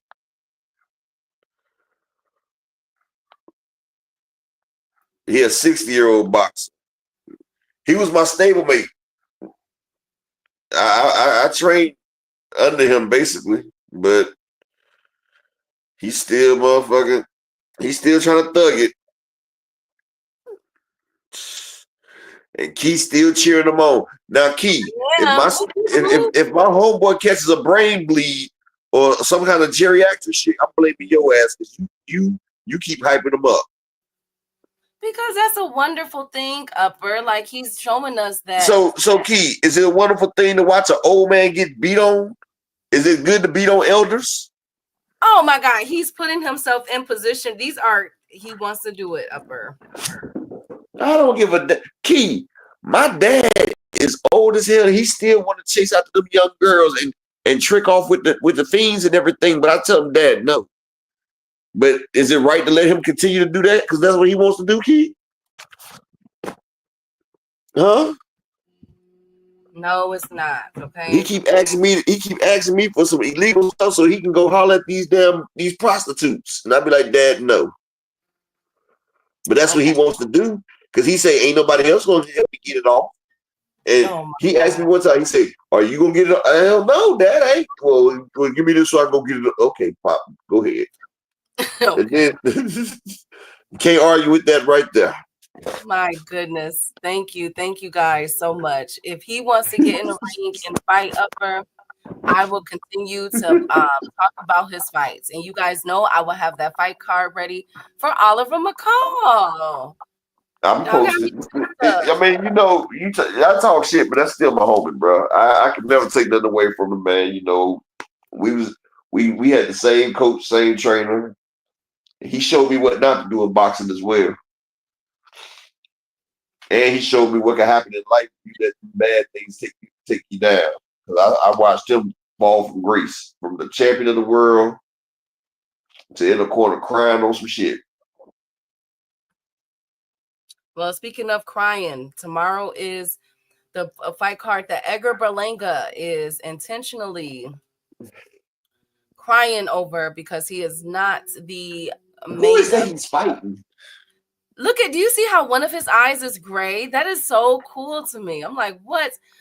He got blonde eyelash. His name is Jonathan Gonzalez Ortiz, who was 20 That's a and 0. condition. You know, that's a condition. Like on his left side, you see it in his beard and his eyelash. You know, that's a trauma where the eyes it don't have the pigmentation, so it comes in blonde. My little cousin's like that. My little cousin, his right side, his eyelashes, his eyebrow, his sideburns, even patches in his head got that shit. Like Rasheed Wallace had that white patch in his head. Like my cousin, he got that shit too. I forgot what it's called, but it's a genetic deformity. Looks like a birthmark. Yeah, but it's his whole right side. Like he got patches of white. Well, I can't say patches of white. It's just without pigmentation.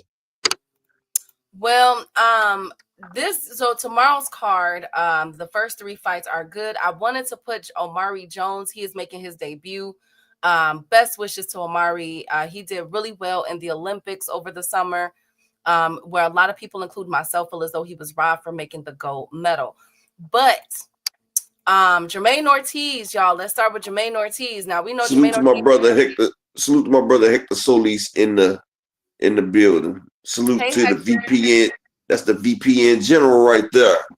And Hector, make sure you subscribe. I mean, make sure you get on the Discord as well, bro. We be in that motherfucker having fun, bro. And I still need one more person in the chat to support the PayPal, and we get our goal for the day on this day right here. One more person to support the grind. So this fight is occurring in Orlando, Florida. Shout out to our Floridians out there. Jermaine Ortiz, who is 18 and 2 and 1, he hasn't fought since the the Christian Mino fight back in November of 2024, where he knocked him out in 4 rounds. But everybody knows about the TO fight. Ortiz got a knockout? Yes, he got a knockout back in November. Now he is fighting Yomar Alamo, who is 22, 3 and 1 with 13 KOs. Yomar is coming off the fight loss against Tiger Johnson back in September. Yes, sir. Where a lot of people was criticizing Tiger Johnson, saying he didn't really look himself. So what do we have for this? Jermaine Ortiz versus Yomar Alamo, hailing from Puerto Rico. How do we do you think Anyway is selling out Las Vegas? Espinoza is the co-event. I don't think it's gonna do 12 million. I think it'll do. Is she talking about Espinoza that fought Robisi? Yes, Espinoza. Yes, he will be on that. Who's he fighting? Damn, I wonder who he fighting. Hold on, I'm gonna get you his name. I got it. That's gonna be a pretty good card then. Shit. He is fighting. He is fighting Edward Vasquez. Oh, I thought he might have been fighting Bruce Carrington or somebody. If anybody in the chat got the Discord, drop the link in the chat, please, y'all. If you got the Discord link, drop it in the chat, please. Okay, so Upward. Jermaine Ortiz versus Yomar. Who we got? I'm gonna go with Jermaine Ortiz. Hold on, what weight they fighting at? This is a 140 bout. Oh, okay. Jermaine Ortiz should win it. At 139. I'm gonna take Jermaine Ortiz. I'm gonna take Jermaine Ortiz too. Excuse me. Jermaine Ortiz came in at 140. Yomar came in at 139 and a half. On to the next. The other one on this card is Edgar Berlanga. 22. The second fight. The second fight, it's Edgar Berlanga. 22-1, 17 KOs from he's from Brooklyn, but he came to the presser with his Puerto Rican flag. Jonathan Gonzalez is 20 and Man, Tio said that Edgar Berlanga is just like him, that they stole their birth certificates. They don't know where they're from. oh my God, Upper. Well, Jonathan Ortiz is 20-0 with 16 KOs. He's coming off of good wins. His last few fights where they were knockouts. Now, these people that he knocked out, now look, Upper. One of the persons were 5-23. The other one was 14-5. I don't know where they found them, but he knocked them out, rightfully so. Okay. But get this. He went to a split decision with someone that was 32-5. Okay. He hasn't fought from 2014 to 2024. He was out of the ring for 10 years, Upper. 10 years. Okay. You talking about Edgar Berlanga's opponent? Yes, this is Berlanga's opponent. He's about to get knocked the fuck out. Okay. We see what happened when Sugar Ray Leonard took 5 years off. And Sugar Ray was a goat. This dude is not. This dude must have just got out of jail or he broke his shit. One or the other. Well, he did return in 2024 and had 2 back-to-back, wins, KOs. His opponent was 5-23. So, maybe who do y'all got? Berlanga or Ortiz? Damn it, which one? Berlanga's gonna destroy this dude, man. I think this might be a little test. I got Berlanga winning, but I think this gonna be a good fight. I ain't gonna lie to you. Next up, this is the fight I've been waiting for right here. This is my fight. Amo Williams, aka Austin Williams, coming off where he knocked out Garrido, but he got knocked out himself against the Shiraz. He put up all that he could against Hamza Shiraz. Amo Williams is 17-1 with 12 KOs.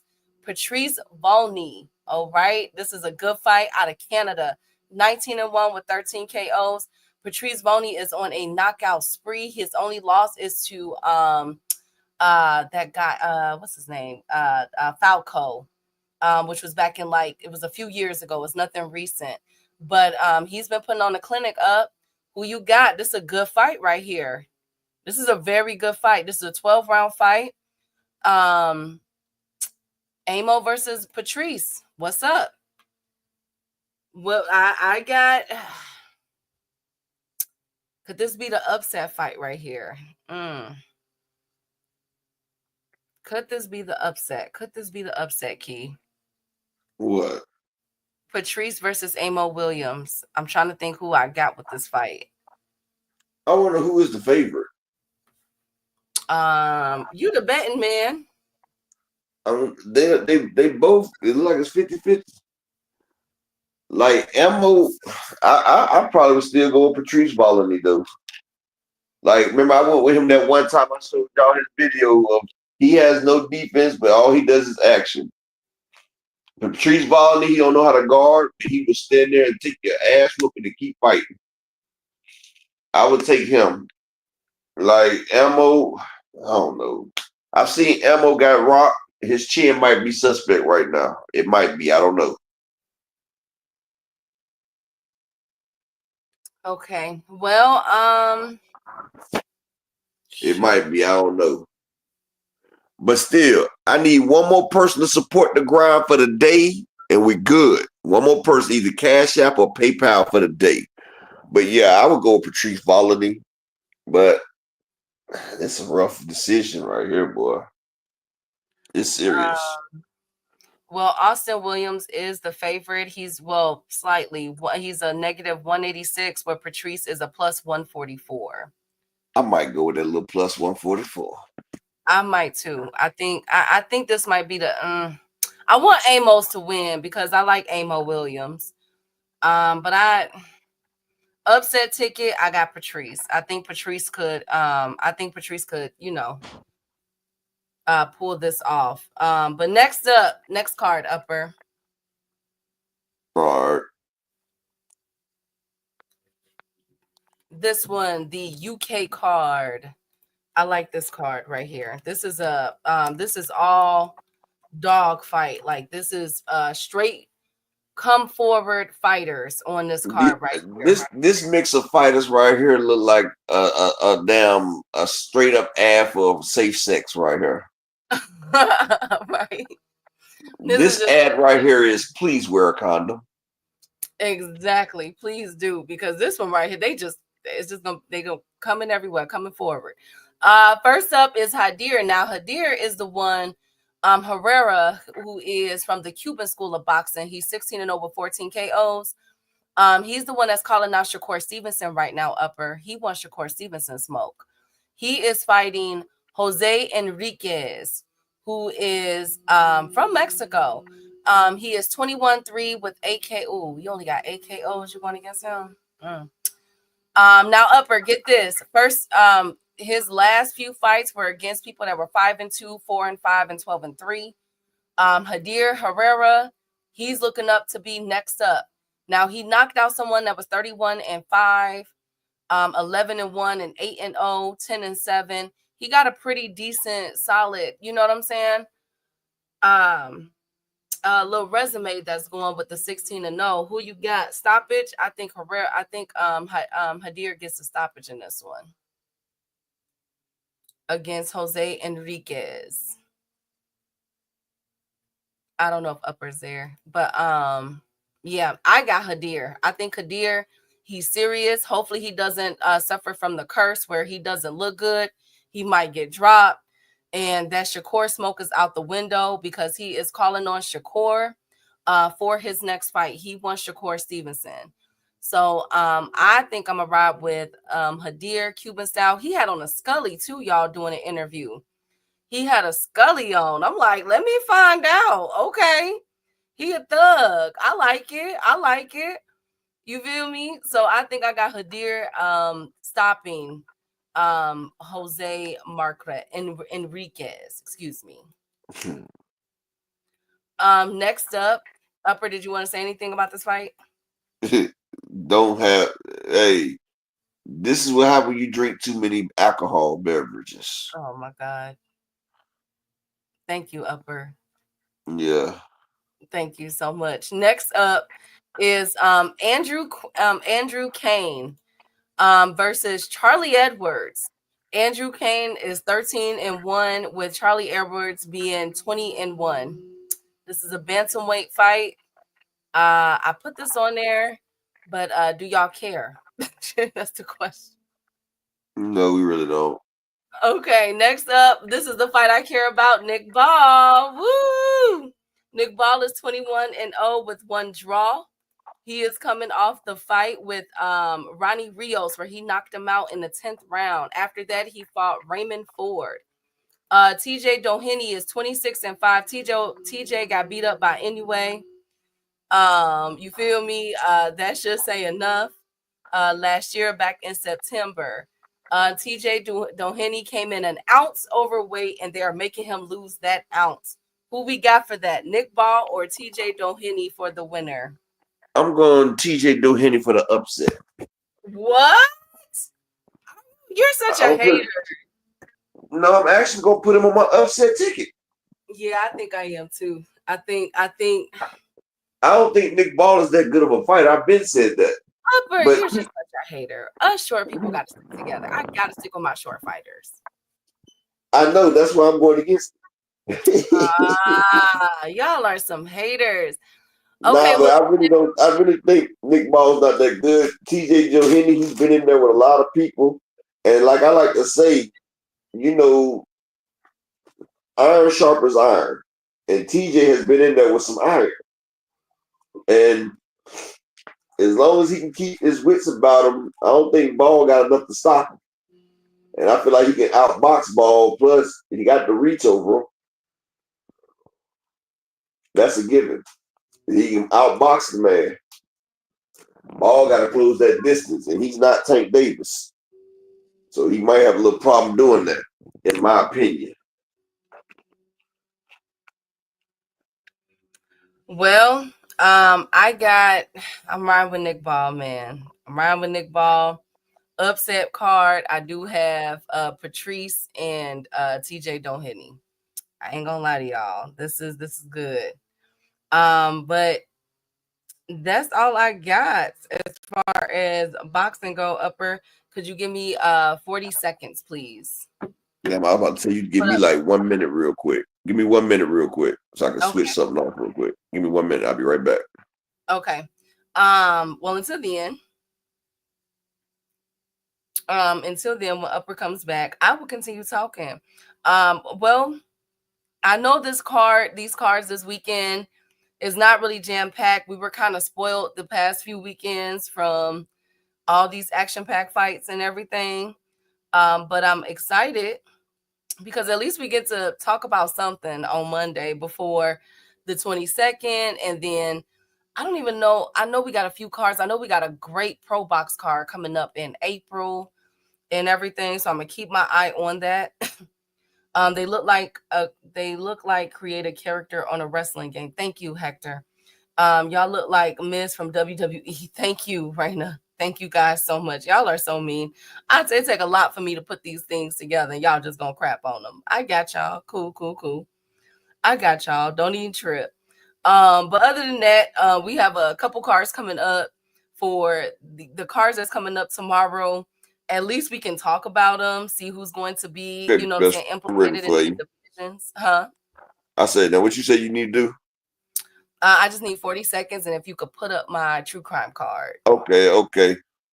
But shout out to everybody for coming through, man. I appreciate each and every one of y'all. I still need one more person to support the grind for the day. And if y'all do, can we get the one more person to support the grind before we head off until we go into Nightmare Kill 'em all land? That's what we go into, Nightmare Kill 'em all land. But I still need one more person to support the motherfucking grind. And oh yeah, shout out to my brother Alan Sostain yesterday that came through with the $5 hot in the Cash App yesterday. My brother Alan Sostain, he came through. He always come through. I appreciate each and every one of y'all that do look out for the channel.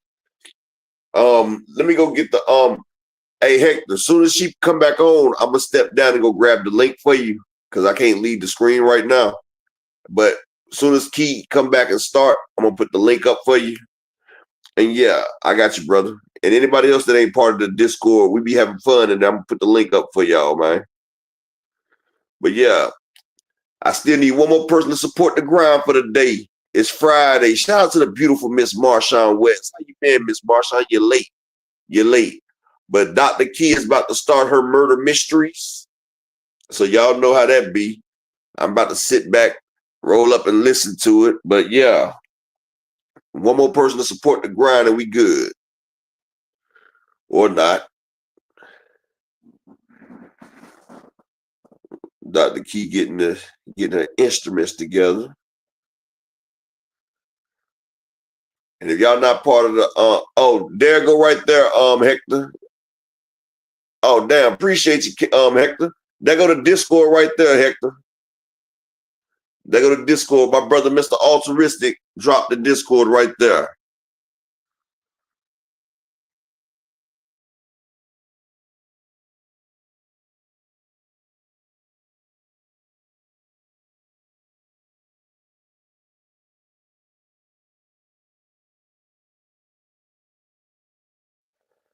And shout out to my brother, Hector Solis, on the Cash App, bro. Appreciate you for supporting the grind, brother.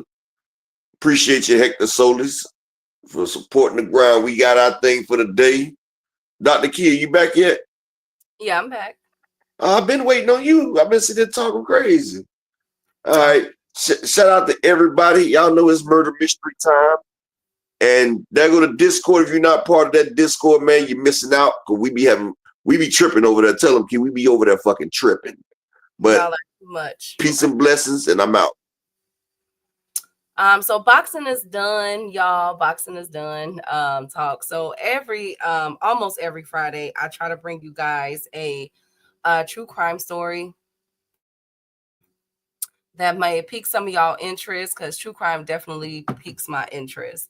And this story today is no different. Now, I want to make this disclaimer real quick because I know that especially living in America, a lot of people hold their religious beliefs to their chest. They don't play about it, okay? And rightfully so. That's, you know what I'm saying, up to you guys to do.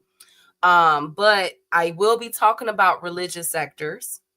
And I don't want you guys to feel as though I am demeaning this religious fraction, that I am stereotyping or generalizing or anything like that. I'm putting you guys in the mindset of what this man and his family did. Okay. So that's number one. Number two, this is the story involves a lot of assault from children to adults.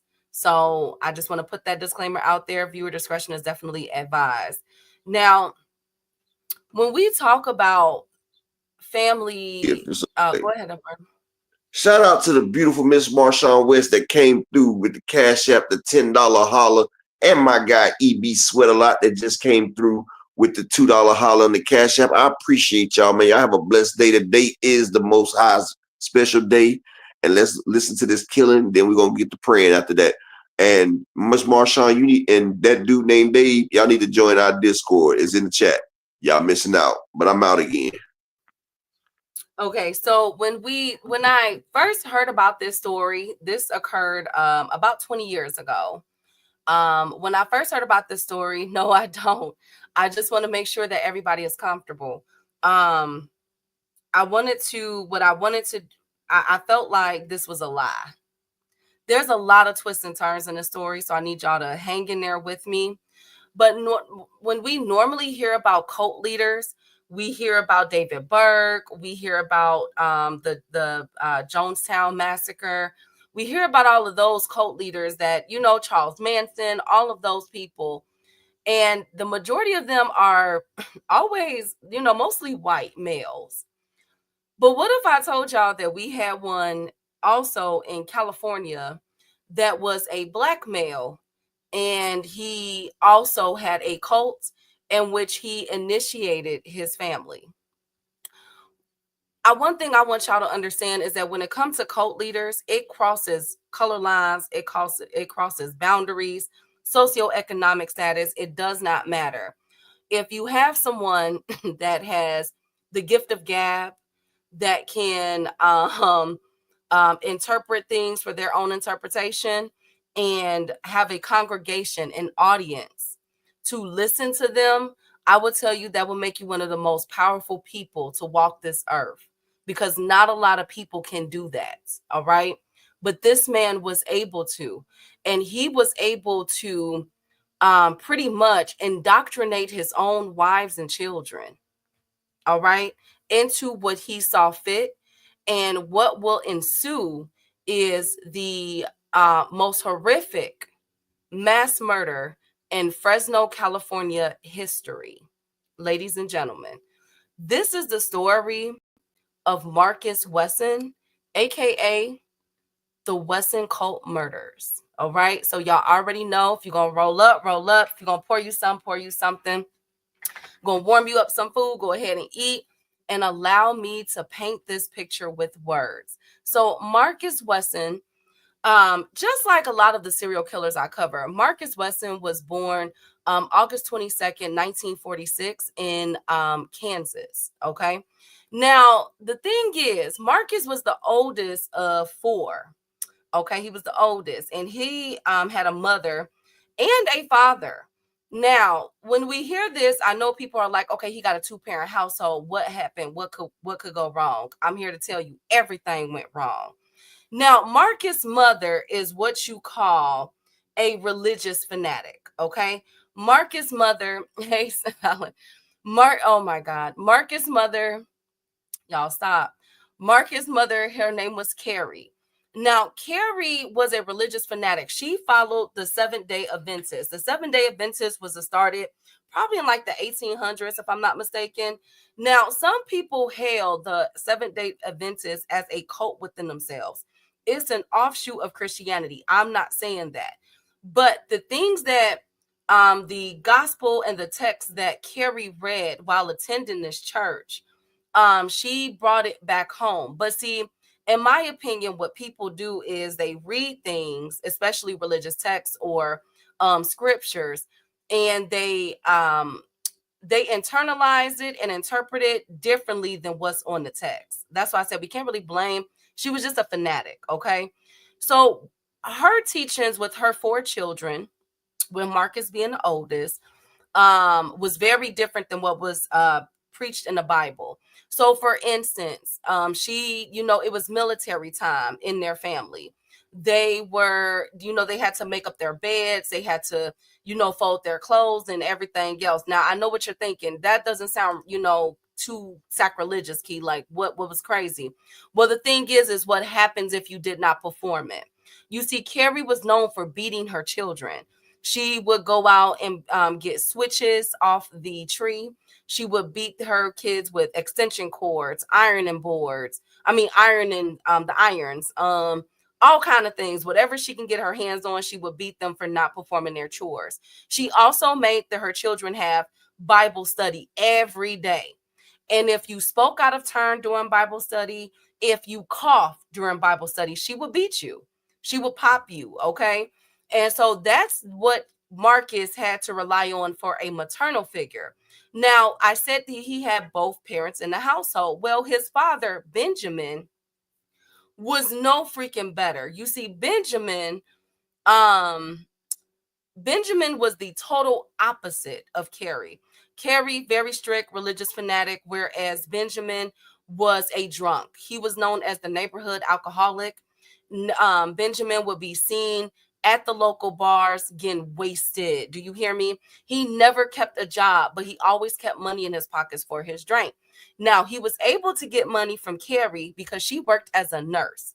Yes, can you imagine a nurse and a religious fanatic? Like, good God Almighty. But that's what happened. So he would verbally harass, and physically abuse Carrie for money. It would be so bad when he would come home. It was like Dr. Jekyll and Mr. Hyde. The children didn't know which personality was coming in. And when he came in drunk and wanting some money to go back to the bar, he would physically and verbally harassed Carrie until she gave it to him. Now, when he would be out at the bars, he was a mean drunk. Benjamin had gotten into several altercations. He would basically put up his hands and say, "Let's fight." You feel me? And would be banging. Do y'all hear me? I'm talking about at the pub, hands up, what's up, fighting, okay? Just fighting everybody, to the point where they knew who his wife and family was because of the amount of times that Carrie would have to drive to go to the bars to pick him up after being kicked out, okay? So they would just call Carrie when Benjamin gets the Benjamin, when he get the getting on his stuff, and be like, "Yo, come get your husband," and Carrie will come on and go and get him. You feel me? Now, one thing that was apparent, well, it wasn't apparent at this time with them, but will become later on as we get into the story, was that Benjamin was fighting something. And in my humble opinion, Benjamin was fighting homosexuality, and we're going to get into that. So it was not reported that he was abusing his children, Marcus and his siblings. But we know that he was physically abusing them as far as hitting on them and everything else. Well, one night, when Marcus was probably like around 9 or 10 years old, a phone call came in. Now, remember, it's late at night, so they already pretty much knew, oh God, Dad is at it again. And when they answered the phone, the bartender let them know that, "Yo, y'all daddy messed up." So they're thinking that he got beat up again or was passed out drunk somewhere, until a few moments later, a car pulled up and Marcus watched out the window as a man was carrying Benjamin, his father, into the house. And when they opened the door, they saw that Benjamin was covered in blood. All right, so they laid him on the couch, and of course, Carrie, being the nurse, began to nurse him back to health. Well, what had happened was Benjamin went to the bar and cut up at somebody that was not going to take his stuff, and they pulled out a switchblade and cut that man up from his neck to his chest. I mean, it is a miracle that Benjamin survived that attack. But do you think that stopped Benjamin? Do y'all think that stopped Benjamin? Now, you normally all it takes for us is to have one brush with death or with the law, okay? Before, we drunk or something and we be like, you know what, we gonna chill out. You feel me? Not Benjamin. He got better and went back down to that bar and fought dude ass again. He fought him again. No, Dave, look. He fought him again, okay? This time, Carrie is alleged, the wife, that she couldn't take it anymore because Benjamin had held such a bad, he made the family look bad, basically, okay? And Carrie was just over it. So what Carrie decided to do was move her and her family to San Jose, California, all right? They just picked up and left. Now, you would think by being in a different location, this will help Benjamin. Now, as this is going on, and remember when they was living in Kansas, Marcus, this is it's about them. It's about Marcus. The story's about Marcus. I'm just giving y'all the family background. Marcus was still a timid and shy young boy. Marcus also had a stutter. Okay, he was a stuttering Stanley, is what that mean kids used to call the kids that stuttered. Okay, and so he didn't have a lot of friends. So with this transition of him moving from Kansas all the way to California, damn near across the country, you would think that he would have some issues, but that did not happen. You see, Benjamin would go back out into the streets while he was living in San Jose and find a bar that he could harass, while Marcus excelled, y'all. Like Marcus, I mean, just excelled. That shy, timid young boy with the stutter was gone. His speech became better. He even became a track star while he was in high school. He began to make a lot of friends. But his mother teachings did not stop just because they moved to San Jose. She still began to instill her indoctrination of the Seventh-day Adventist religion. And so this time, although Marcus was able to make friends, you still had to go to Bible study. In the house, you still had to clean up and do your chores. You could not speak out of turn. She was very, very strict in that way. But the thing is that out of all the children, the person that adopted her practices the most was Marcus. Marcus felt like, you know what? We do need order and structure and strict guidelines in the household. You feel me? We need all of that, right? So Marcus went from, being afraid of his mother and father and wanting to fall in line and just please them, to now he's making sure that the other siblings are falling in line with what the mother is teaching them.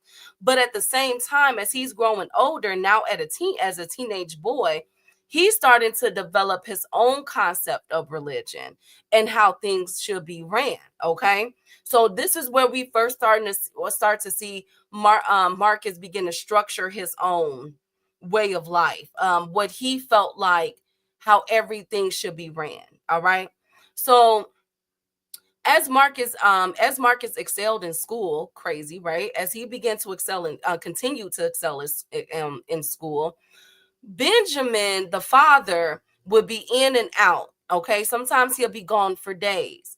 Well, Marcus decided to take the mantle and become like the man of the household at only about 16, 17 years of age. And while he was doing that, he became best friends with a boy named Gregory. Now, it was described that Marcus and Gregory were like inseparable. They were best friends. They always chilled together. You know what I'm saying? Be at the mall, you feel me? Outside riding bikes, like they was cool. Well, as you begin to evolve in your relationship, of course, is going to come that question. Mom, can Marcus sleep over? Mom, can Gregory sleep over? And their parents would say yes. Well, after a certain period of time of when Gregory would sleep over at Marcus' house on the weekends, one day Benjamin came home. Now, Benjamin is flat out drunk. Like I told y'all, he is the neighborhood drunk now in San Jose, California. And he watches this young boy named Gregory come into his home with his son Marcus.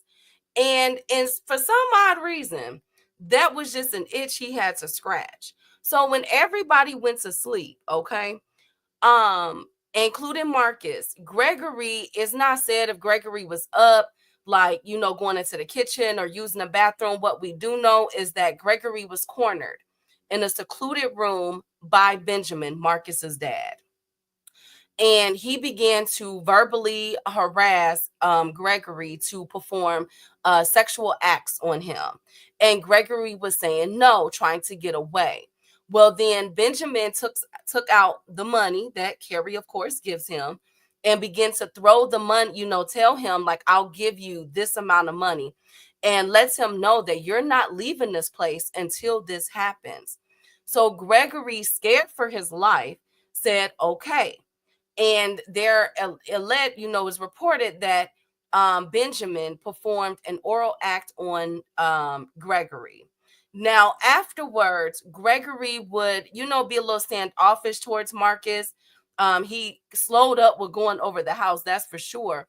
But as him and Marcus' relationship began to develop even more, he started to realize that Benjamin doesn't really be there. So he would still go back over to Gregory house on the days where he knew that Benjamin was out in the clubs, at the streets, passed out somewhere. Okay. Well, one day he mistimed it, and Benjamin came home very, very late. And Marcus, of course, was in a room, and Benjamin began to force himself on top of Gregory and began to try to, you know, take it from him.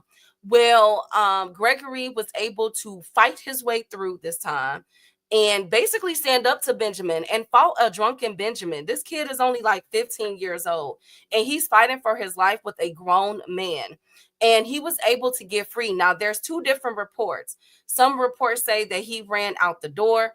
Others say that he jumped out the window. But what we do know is that thankfully Gregory was able to get away, and he was never touched on after that roughing up that he gave Benjamin, that Benjamin never tried it with him again.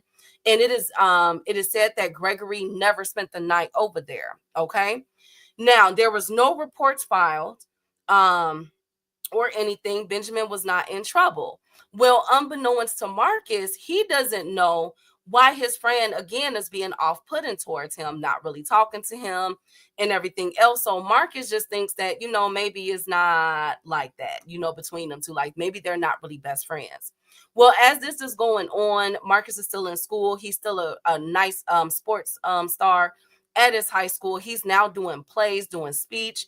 I mean, from going from stuttering all throughout his childhood to now, this is what he's doing. It's wonderful how he's beginning to blossom and come into his own person. Well, remember what I said. His mother had already indoctrinated him, and now he was enforcing his way on his younger siblings. Her way on the younger siblings. Well, now his mindset began to change again. Now we're looking at a Marcus that is about 17, 18 years of age. And now we begin to hear Marcus say that he wants polygamy, that he wants, you know, not only do he want a strict household, how it's ran, but he also wants multiple wives at that. Okay. And he's going to get it. Now, the friends that he was telling this to, they just joked it off saying, nah, that's not true, because everybody knew that he was a Seventh-day Adventist. And that's not a part of their theology. Okay. That's not their belief.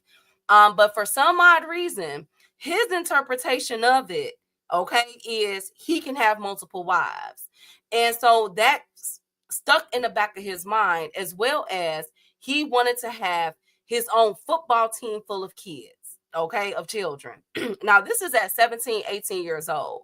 Well, afterwards, after graduating high school, Marcus would end up joining the military. And total side note, if I could tell y'all how many serial killers, there needs to be a study done on how many serial unalivers there are that join the military. It's absolutely insane. I'm not saying that if you know X plus Y equals Z in this equation, but it's really interesting how so many of them either go to the military or, you know, become involved in some type of form of law enforcement. That's interesting to me. But anyways, back to the story. So Marcus is in the military. He actually fights in the Vietnam War in the army, okay? And he's a medic following after his mother's footsteps. Remember, his mother is a nurse, okay? So he's a medic. Now, he only stays in the military for 2 years, and he is honorably discharged, and he goes back home to San Jose, California, all right?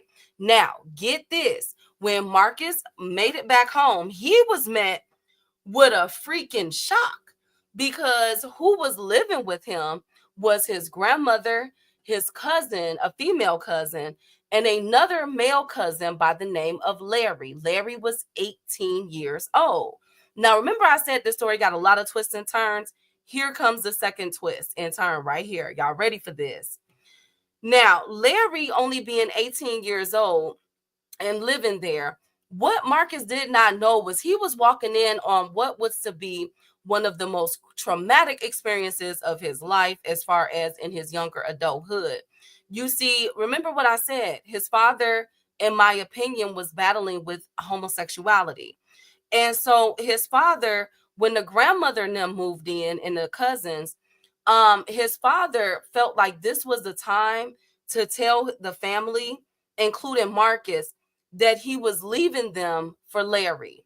Yes, Benjamin left his wife, Carrie, and Marcus and the grandmother and everybody else for his 18-year-old nephew, Larry.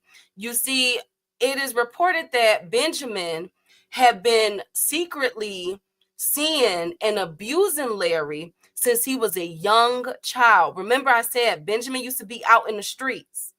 People wouldn't see him for days. Okay, the only time he'll turn up is if the bar calling saying he outside again fighting, you feel me? Or if he passed out. But what people didn't know was that Benjamin, the father, would go to the grandmother's house and he would secretly be having relations with a young, impressionable boy, which would be his nephew, Larry. Okay. And so as Larry got older and when he moved into the household, Benjamin could no longer keep his feelings inside anymore. He could no longer keep them to a secret. And so he went to Carrie and he went to Marcus and he said, I'm done. He told Carrie that I'm leaving you for our nephew who was 18 years old. And that's what he did. Him and Larry left. They moved into another part of another city in California for 10 years. And Carrie is the quintessential DAB, down A B. Y'all get what I'm saying, right? And she's the dumb kind, though, okay? Because you would think that that would be enough for her to divorce her husband, but it wasn't. In fact, she waited for Benjamin for 10 years. And when he came back after he left Larry, his own nephew, they end up getting back together and moving to Seattle, Washington. But before we get there, we'll get there. But anyways, when Benjamin left the household, Carrie was there to fend for herself. And Marcus was trying to help his mother cope with the fact that the father was gone, their daddy was gone. And Carrie felt as though this was a phase, that he'll be back. You see, Carrie felt like Carrie was very religious. And so she took those vows very serious, for better or for worse, for rich or for poor. You do not divorce this man. And so she stood and waited for Benjamin to return home. Well, Marcus felt like, you know what, this is a lost cause. Okay, I got to make my way. But this experience began to shape Marcus. So let's go back through the three shapes. Number one, he wanted a polygamy relationship. Number two, he wanted a lot of children and a very strict household ran structure. Okay. And now number three, this one is, you know what? Age does not matter, because it didn't matter for my father.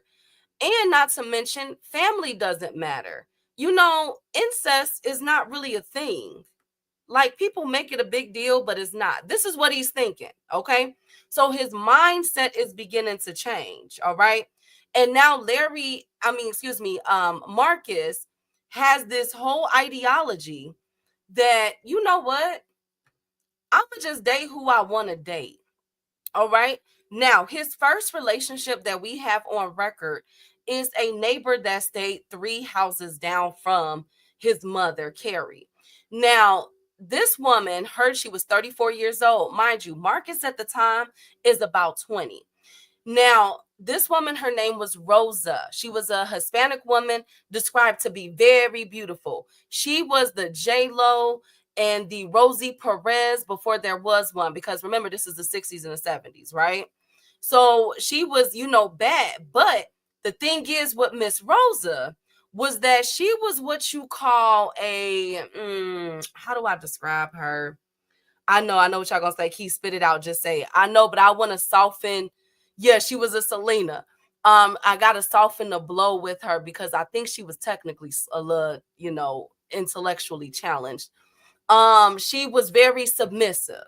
Okay, she was very you can get over on her. Okay, that's what Rosa was. Now, Rosa stayed a few houses down with her 9 children. Okay. Her husband had just left her and her 9 kids. So be quiet, Upper. So her husband had just left her with her 9 kids. And she didn't have a hold of anything. Her kids was running wild. Okay. They was pretty much out of control. She was not making any money. Her ex-husband was not sending her any money. Thank you, Upper. They were not doing anything, like she was just out there for herself. Okay. And she was having a hard time. You feel me? Like a very hard time. Well, in the neighborhood, we know, everybody knows in the neighborhood, no matter where you live, it's always that one person that's just like a creep to you. Like, like they just, it's some, you can't put your finger on it, but they a little off. Well, Rosa had one of those. Remember, I told you she was a bad Latina. You feel me? Shout out to my Hispanics out there. She was very pretty.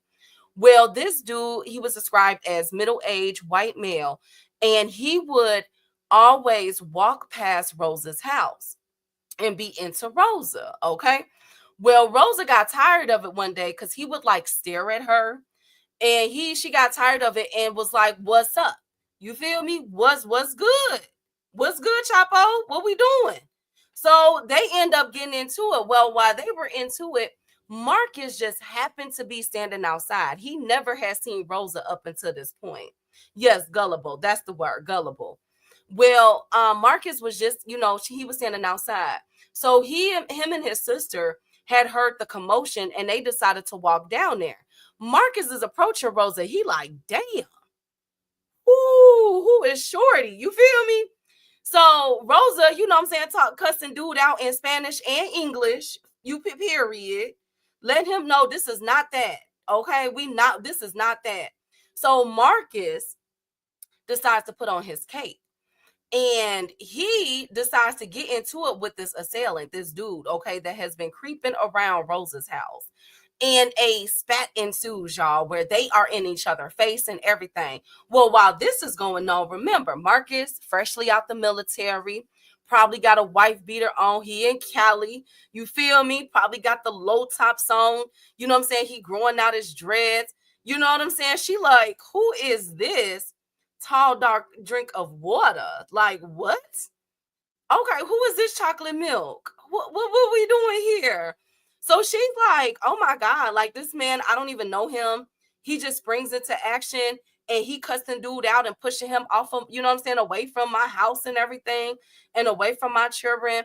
Let me see what he's about. So after it was done, you already know what Rosa was on. Rosa was like, you feel me? You want some tacos? You know what I'm saying? Like, you want some salsa? You feel me? Like, what's up? So Marcus goes back, tell his sister, like, look, go back to the house. I got this. Go back to the house. I'll be back. You feel me? Tell mama I'll be there to comfort her in a little bit again. You feel me? And so he go to Rosa's house, okay? Now, him and Rosa hit it off instantly. I mean, it was quick. Can you hear my snap? It's that quick, okay? He's seeing that she got all these children running around. He like, look, in his mind, he thinking like, yeah, I'm finna clean this up because you got kids jumping on the couch. They going in the fridge whenever they want to. This is not how it's supposed to be, how it's supposed to be. Remember, Marcus comes from a very strict household, order and structure, okay? And he's noticing that, Rosa is at his beck and call. You want a sandwich? You want this? So he know he got Rosa within the first few hours. So y'all already know how it go down. Marcus turned on them cartoons. You know what I'm saying? Them cartoons. Me and your mama finna go upstairs to talk real quick. You feel me? And go upstairs and take that woman to Saturn, Mars, Jupiter. The woman was sprung, okay? Whatever Marcus did to her that day, on the same day, had her gone. Gone. She was sold to Marcus Wesson.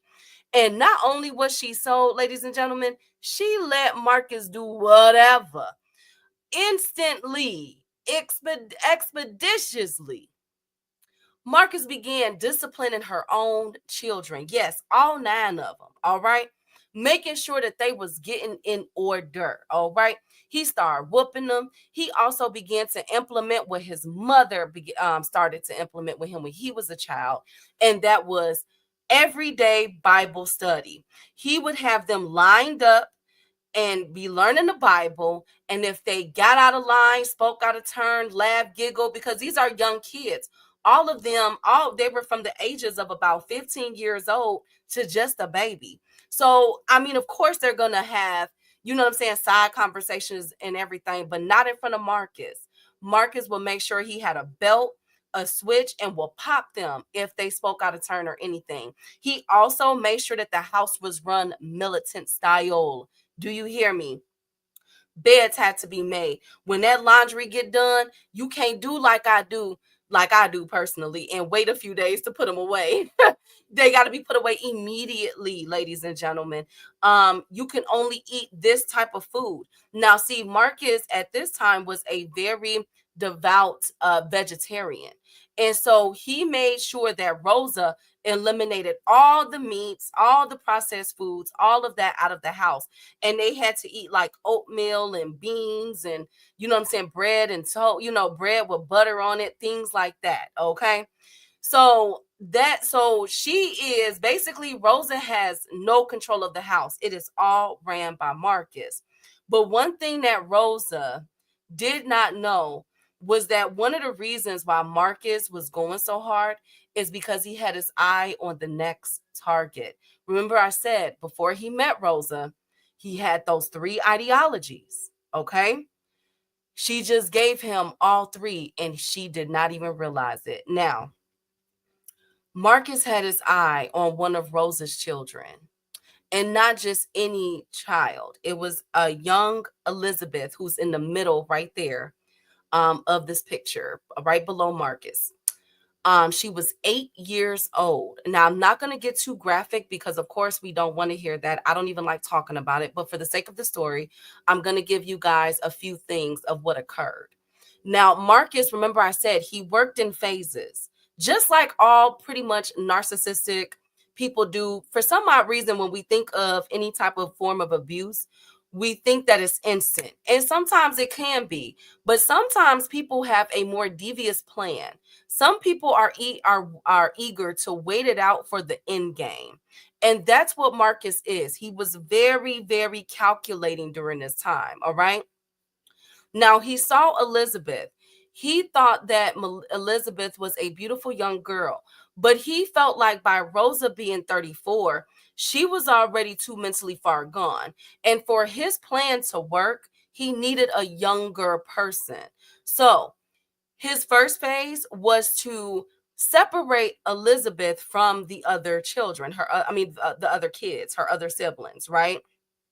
So what he would do is, remember I said he would abuse the children and chastise them? Not Elizabeth. He put Elizabeth on a pedestal. Okay, it took him a few weeks, but he was finally able to do so. He didn't abuse Elizabeth if she spoke out of turn or anything. She pretty much got preferential treatment. All right. So now he's beginning to groom her as the teacher's pet. Does that make sense? So that was the first phase. Then he umped it up a little notch and he began to have Elizabeth in the kitchen with Rosa as Rosa prepared his meals. And he would tell Rosa to teach Elizabeth how he likes his food to be cooked. his pancakes, his eggs, stuff like that. Okay. So now she was learning how to please him, you know what I'm saying, as far as appetite wise go. All right. Also, what he would do to step it up, go to the next page, is manipulation techniques. So this is an 8-9-year-old girl. So when she would go out with her friends like any other normal child, when she would return, he would be upset, okay, and be like, "What? So you like being out there more than you like being at home?" To try to make her feel guilty. Now, I know what y'all are thinking. Well, where the heck is Rosa? Rosa is getting everything that she want. Remember, when she came in, before Marcus came in, she didn't even have any money. Now she's getting food stamps. Okay, she getting that link card. You feel me? She getting a little couple of dollars from Marcus. Her kids ain't jumping on her couches and nothing like that. Rosa is in her own world, and unfortunately, she was not astute to what was going on with her young child, with this man being in her household. Okay, so that's where Rosa was. Rosa was basically playing her part. Does that make sense? Okay. So as this is all going on, it took a few years. All right. It took a few years of indoctrination into young Elizabeth. And it started at 8 years old, to where one day Marcus decided to bring his brother, his younger brother, over to the household. And he took Elizabeth by the hand, took her outside to the tree that was outside in their backyard, and had his brother officiate a wedding. And I say that with quotations because we know that this is definitely abuse, but officiate a wedding between Marcus and Elizabeth. All right. And so he tells Elizabeth that you're now my wife. They did the vows and everything. But Elizabeth reported, because Elizabeth is still alive, she reported that she thought that they were just playing a game. She had no idea what was about to come next. And that would be the increase in manipulation tactics and everything against her. All right. But it would become very personal. A lot of space begin to get invaded by Marcus. All right. Now, what would happen is Marcus went from sleeping in the bed with Rosa to now he's sleeping in the room with the boys. All right.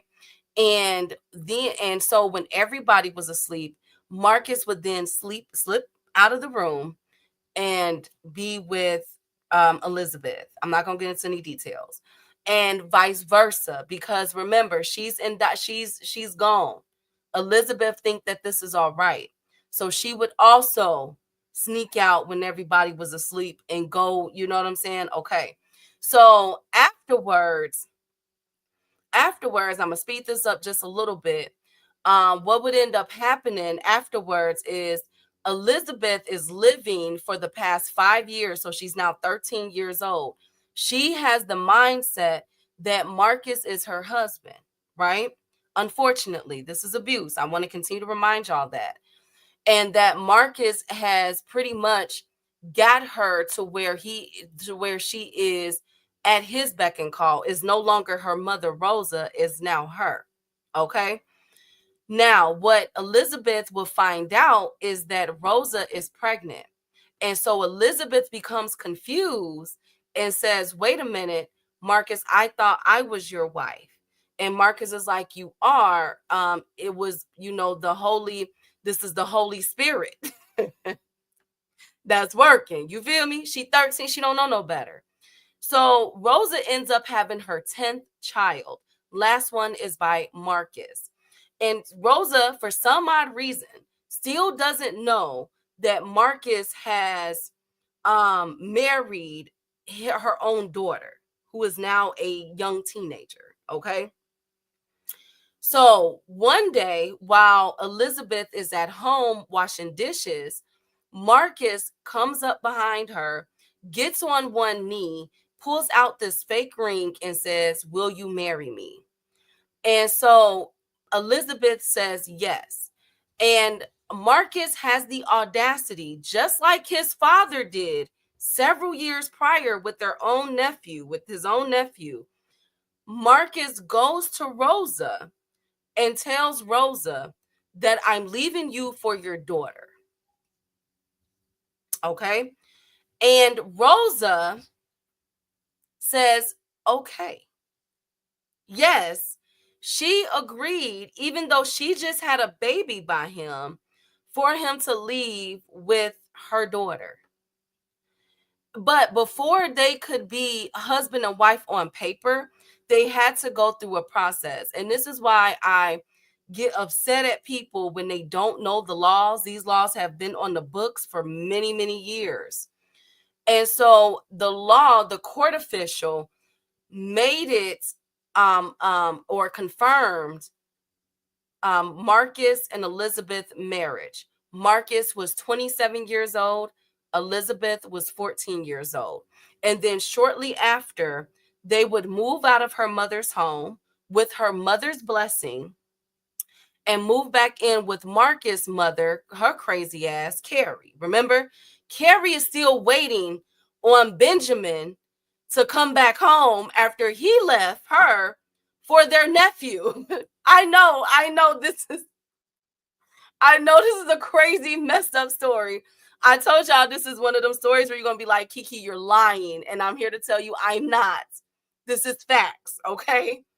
So Carrie is still waiting on her husband to come back home. Meanwhile, back at the ranch, her son just moved back in with his 14-year-old daughter from his ex-girlfriend. His ex-girlfriend's daughter. Yes. Okay, got it. We there? We get it? Okay, good. So Marcus, once he finds out that Elizabeth is pregnant, he knows that it's time for him to get and be in his own place, because this is going to cause a lot of ruckus in the community. All right. So he moves him, Elizabeth, and their child to their own house, a small house. And Elizabeth is in ninth grade at the time. So she's juggling school and having to come home and become a nanny, basically totally submissive to Marcus. He is making her cook, clean, and take care of the baby. He feels as though, because of his ideology, because what he's indoctrinated into, he shouldn't have to do anything. He's there to make sure, the protector and a part-time provider, while Elizabeth is juggling everything else. But get this, Marcus kept Elizabeth, in the words of my grandmother, barefoot and pregnant, because from the age when she first had her first son at 15 years old, she got pregnant at 14. She had her first son at 15. For the next several years, Elizabeth will go on to have 11 children by Marcus. But let's start with the first couple. Now, as these kids begin to pop out, Marcus, his mindset begin to change again. I know y'all are what y'all thinking. Damn, Key, how many shifts he gonna have? Several. We not done yet. He ain't slowed up yet, okay? So his next mindset is the indoctrination of schools. And Marcus feels as though that the only thing that can teach his children is the Bible and him. Okay. So their children were never allowed to go to preschool, kindergarten, or public school or private school. He said no. He began to teach his children at home. But the thing is, he became more abusive towards them. He abused one of his sons so bad that he was hospitalized. And CPS did get involved. But remember what I said. This is Marcus. This is not stuttering Marcus. This is the new confident Marcus. The Marcus that can, talk his way out of anything. He's just a whole new man at this point. Look at what he was able to just pull with the whole family dynamic, and that quick, okay? It took him a few years, but he pulled it off. So every time CPS would get called because of his children ended up in a hospital, he was able to use his gift of gab, and he had a perfect explanation. So when his first oldest son went to the hospital, he was able to tell them, oh, he fell off of the monkey bars or something like that. When his other children, because they would notice in the community, remember those community pools? they would notice that his children wouldn't change around other kids. And it wasn't because they felt like something, it was because of the bruises that were on their body. They began to report it. And so when CPS would come in, they would say, "Hey, what's going on with these children and these bruises?" He would say, "Oh, you know how kids are. They're just rough with each other." And the crazy thing is, ladies and gentlemen, is that they believed him. CPS will come on Monday, and that was it. They would never bother Marcus ever again. They would not bother him again until another report would come out. It is reported that he had over 10 CPS charges, okay, reports. None of them found it. None of them, all right? How? I don't know. But again, a lot of people dropped the ball on this case. A lot of people did. Now, one particular day, Marcus decided to teach his children what to do if law enforcement was to come. All right. And one of the things was to hide. And he would have the children hide in a closet, okay? And they would have to be quiet. Well, one day, an officer came to the house, not because of the abuse, but because I think one of Elizabeth's siblings was on a run. Something happened, but it wasn't because of the abuse or anything. And the officers were knocking for a very long time, but they heard voices in there. And so when Marcus finally opened the door, they searched the area because they're like, "Look, we looking for a fugitive. We heard some whispering and stuff going on. We got to look through this." So when they did, they found the kids in a closet. And so they're questioning Marcus, like, "What did you do? What's going on?" And he was like, "Well, you know what? We live in a rough neighborhood. So I just taught my kids that anytime stuff like this happened, they are to hide." The police bought the story and left. But that was enough to shake up Marcus and Elizabeth. They knew that they had to get off the grid. So Marcus decides, remember, they've been living in small houses. Marcus decides to pack up him and his 3 children and Elizabeth, and they went to the dang old mountains, y'all. Woo, I know. They went to the dang on mountains. Do you hear me? And Marcus was able to rent out or purchase a few school buses that he converted into RVs, and him and his family officially began to live off the grid. I wish I was making this up, but this is now where he had total control, because now Elizabeth, remember the wife, his young wife, is now away from her family and her siblings. So Marcus was able to seclude her from everybody. She had no communication with them for a very, very long time. And he was able to implement his dominance over her mentally, physically, and sexually, to the point where she began to pop out more children. All right. So, but Marcus wasn't done yet.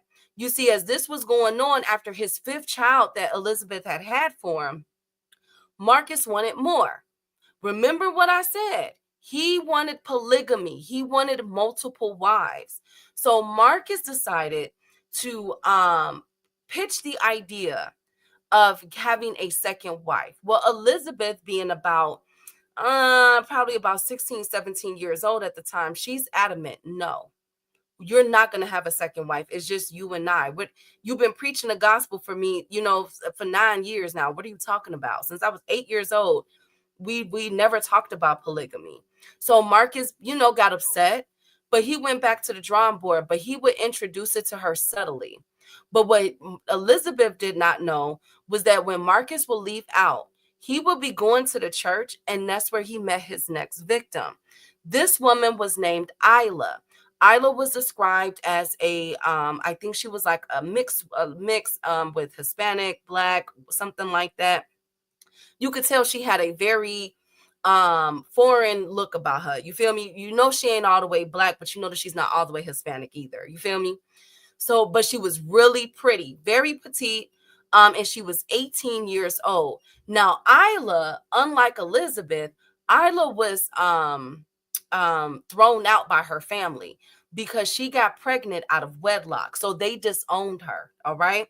Now, when Marcus would watch Isla while they were at church, he would notice that she wouldn't sit by her family, that she would cry a lot during service and everything else. So he felt like this was a good time to sweep in and pick up young Isla. And that's exactly what he did. You see, he approached Isla one day after service and decided to comfort her. Asked her if she was hungry. You know she hungry. Hell, she pregnant. But he asked her anyway, right? Asked her, what can I do for you? So on the side, he was starting to take care of Isla while Elizabeth was at home with their 5 children, okay? So he would be helping her pay bills.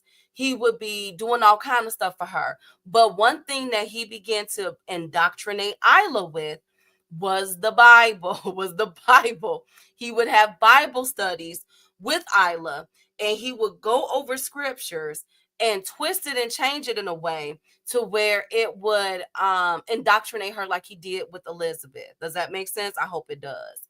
So when this continued for months until one day him and Isla became sexually involved. All right.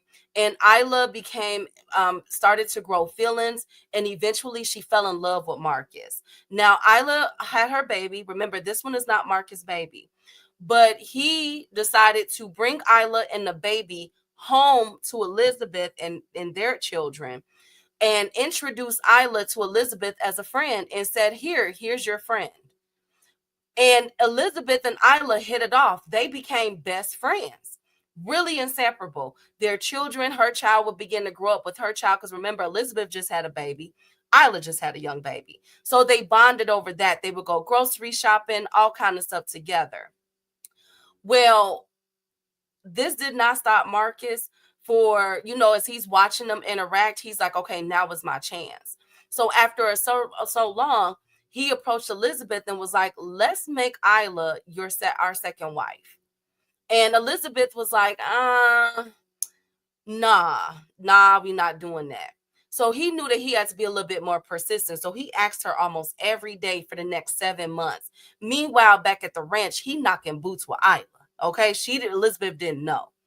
Well, finally, Elizabeth gave in after 7 months and said, okay, but here's the thing. You cannot have sex with her. And he said, no, I'm not going to have sex with her. In fact, I'm going to give her a 7-year grace period, a trial and error period. If she does not prove herself worthy to me, then I will dump her. You ain't got nothing to worry about. I'll leave her alone. And so Elizabeth was like, cool, fine, good. But you can't have sex with her. He's like, okay, I'm not. So at first, Marcus, even though he had already broke that oath 20 times over, he would only do oral on Isla, okay? But they did it on each other until one day they just couldn't keep their hands off. And while Elizabeth was out shopping, he brought Isla home back to the school bus and was knocking boots again with her. And when Elizabeth came in and saw the position that they was in, all hell broke loose. And so Isla had to get the hell out of Dodge. Was like, damn, where my earrings at? Let me get my shoes. You feel me? Elizabeth is going crazy. You understand? So Elizabeth and Marcus ends up getting into it. She like, yo, why you do this? You promised. And so Marcus like, okay, I'm sorry. Okay, fine then. How about this? How about she's not my second wife? Let's make her a handmaiden. Elizabeth was like, we don't need no handmaiden. I just had a baby. I don't need nobody to have my children. He like, well, look, she got to be something. You don't want her to be my wife. Let's make her the handmaiden. So Isla is in the background, and she's noticing how Marcus is moving with her. She went from being the second wife to now the mistress to now an alleged handmaiden. So she's like, you know what? I'm done. I can't do this no more. So she ends up leaving that situation. Thank God. She has some wits about her. She ends up leaving it and saying, I'm not going to be the handmaiden, the mistress, or the second wife. I'm done. So her and her child are disappears. So Marcus is pissed because he almost had it all. He almost had everything that he had wanted, okay? But he is not to be deterred because Marcus is very, very determined. He's a very determined individual. So he goes back to doing what he does best, knocking Elizabeth up. By this time, Elizabeth has had her 7th child. She's only about 20 years old. Okay. Yes. She had a lot of kids, y'all. She had a lot of kids. Okay. So Marcus' mindset is now evolving. Okay. Again. And this time, Marcus feels as though the world is coming to an end. Okay. He feels as though the world has it wrong. Religion has it wrong. That we should be multiplying. You know what I'm saying? Having a bunch of children, and not only just having children, but marrying who we want. We should be able to do what we want. So Marcus is now reading books by David Berg. David Berg is the one in the 80s and in the 70s had that cult, the cult called the Church of God. David Berg was convicted of sexual misconduct and child abuse as well. Okay, he was one of the more infamous ones, but Marcus felt like he was a hero. In fact, he idolized this type of thing because he liked the way the women and the children worshiped David Berg, and he wanted that for himself. He wanted to be idolized. He wanted to be worshiped by all that came across from all that came towards him. Okay, so he began to develop his own theology where he felt like he was a god too. He felt like he was a messenger and should be treated as such. So because he's now this renowned figure, this outer worldly figure, he does not live by what his family lives by, his wife and his children. Remember I said he had a strict vegetarian diet. Now he's going out eating burgers and fries. He's doing whatever he wants. He's eating steak. He's staying out late. He doesn't care because he is the God. He is up there with Jesus Christ. That's how he felt. All right. So while he's going through this transformation, Elizabeth and the children are at home struggling. So much so that the children are described as malnourished. They were tiny. Some of them were really, really skinny for their age and their size, okay, for their height. And so it was not uncommon to see Marcus and Elizabeth children in the back of restaurants and in the back of grocery stores scrummaging for food. That was like people knew who they were, you know what I'm saying, and what they, who they belonged to, who the children belonged to. But Marcus was bringing home Wendy's, you know what I'm saying? Marcus was bringing home, you get it? He was doing whatever he wanted. The kids' clothes would be looking tattered, but Marcus was able to go out and buy clothes for his children. Like he did not care. And this continued on for a long time because remember, Marcus is now a god. He's up there with Jesus. He feels as though it's him and then everybody else that serves him, including his wife and children. And so basically he did not care. Well, as this ideology, his thinking began to evolve even more. Okay, we're going to get into the final and last evolution. Thank you, Jesus. As it began to evolve even more, he began to move his family from place to place. So sometimes they were staying in the wilderness. Sometimes they were staying in a house. No matter what, his kids were not allowed to go to school. Another thing that he didn't allow for his kids to do as they began to get older, okay, get into the teenage years and stuff, was they were not allowed to voice their opinion. Okay, he did not allow that at all. Basically, whatever he said went, and he began to fulfill them with doomsday theology texts. Okay, he began to tell his children, all 182 of them, that the world was coming to an end, and that the only people that will be saved is them. But this is how you truly save yourself. You were gonna have to come up with a plan that when we die, we go to heaven. You get where I'm going with this? Now you see why it's called the cult massacre? Okay, y'all get where I'm going? Okay. So that's what he's telling his kids now. So he's starting to teach them survival techniques. He's starting to teach them how to unalive people. And most importantly, and unfortunately, he's starting to teach them how to unalive themselves. Ready for this? Y'all ready for this part? Okay. So Elizabeth now is in her late 20s. The kids are now teenagers and everything else. Well, some of the kids, remember, Marcus will be gone, right? So some of the kids, when Marcus will leave, they would leave. And Elizabeth was in the house. She wasn't really focused on all them. Dan, that's a lot of. She had over she had 9 kids. If I'm not, no, she had 11. She had 11 kids. Okay, she not focused on all that. Okay.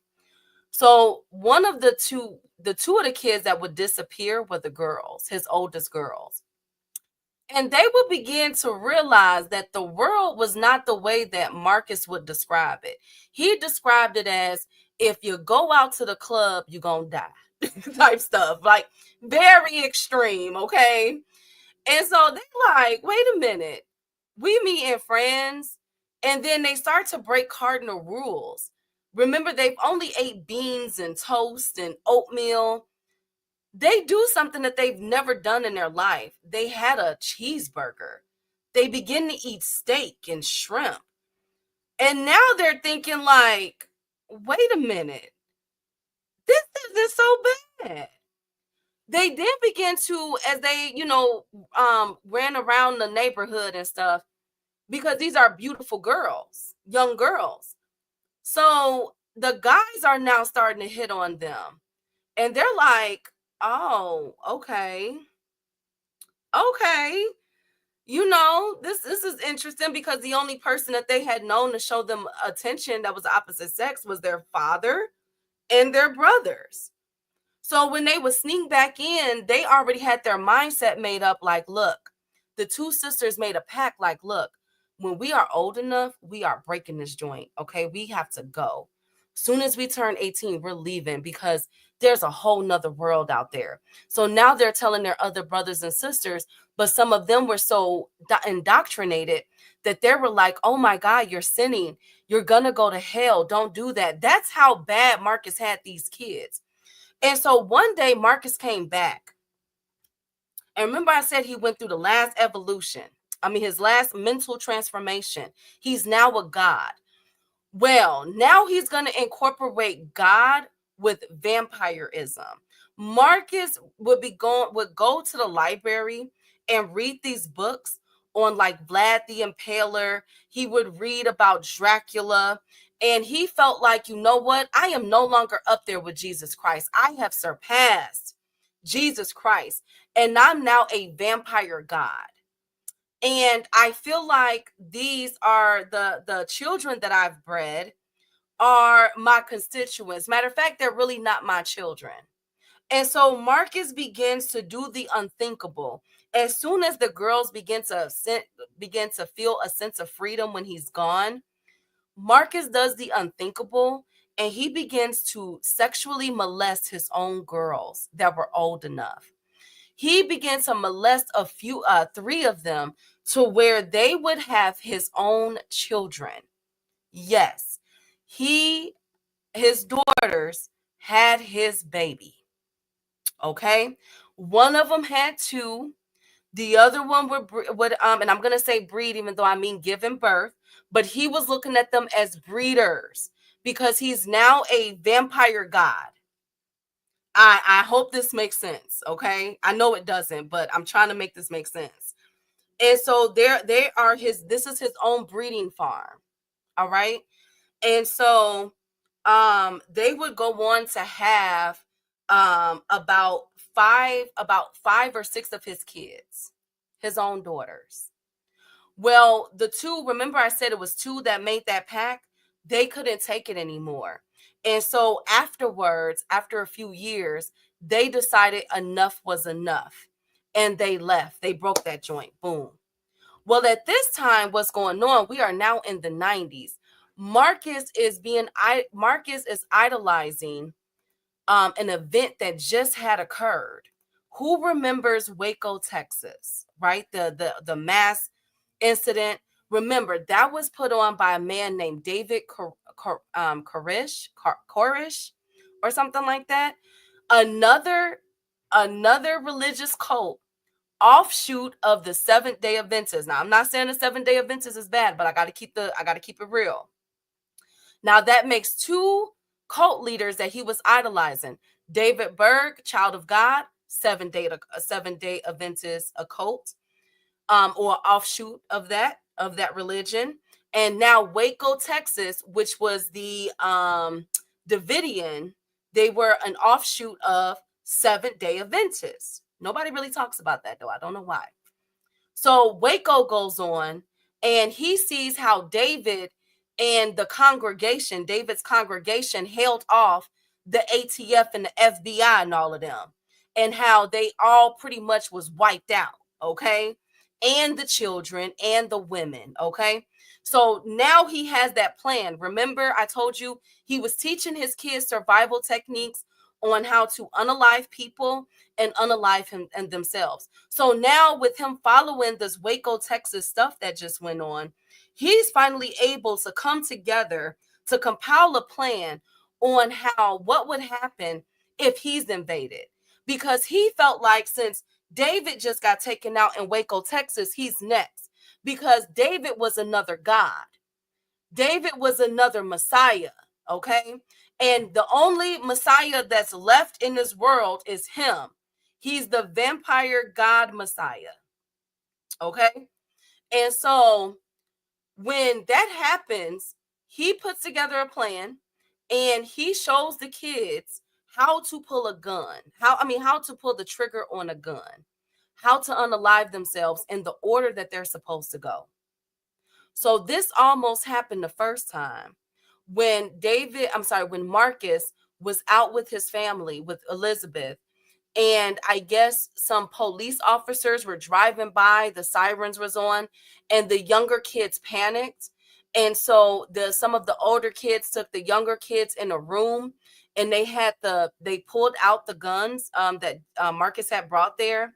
And before they could pull the trigger, Marcus had walked in on them and was like, yo, what are y'all doing? And they said, oh my God, we heard sirens outside. We were scared. And we thought that was it, that the government was trying to get us, that they're about to kill us. And so Marcus was like, no, that has nothing to do with us. But Marcus was so happy and so proud that his children was about to go along with the plan. All right. Now, remember I said two of those girls eventually got away. And they made a pact to each other that they were going to come back and get their children that they had by their own father. And so let's get into this part. Okay. All right.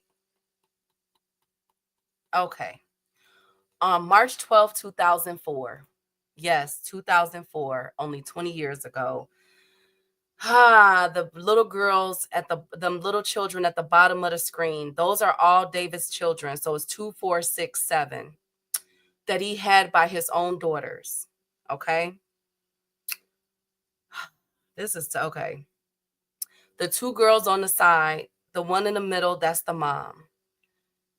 He couldn't get a hold of the other two that broke free, but he was able to get a hold of these two on the side with the black hair. Okay.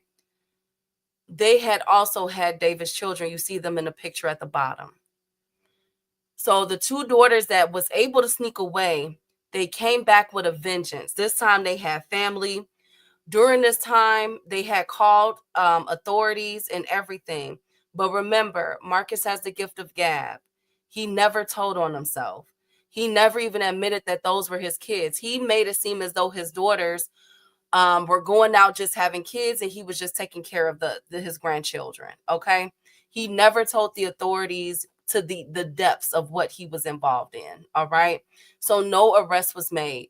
So the two daughters knew it was going to be up to them to go and get their children back. Okay. Sneak them out. So on March 12, 2004, they did just that.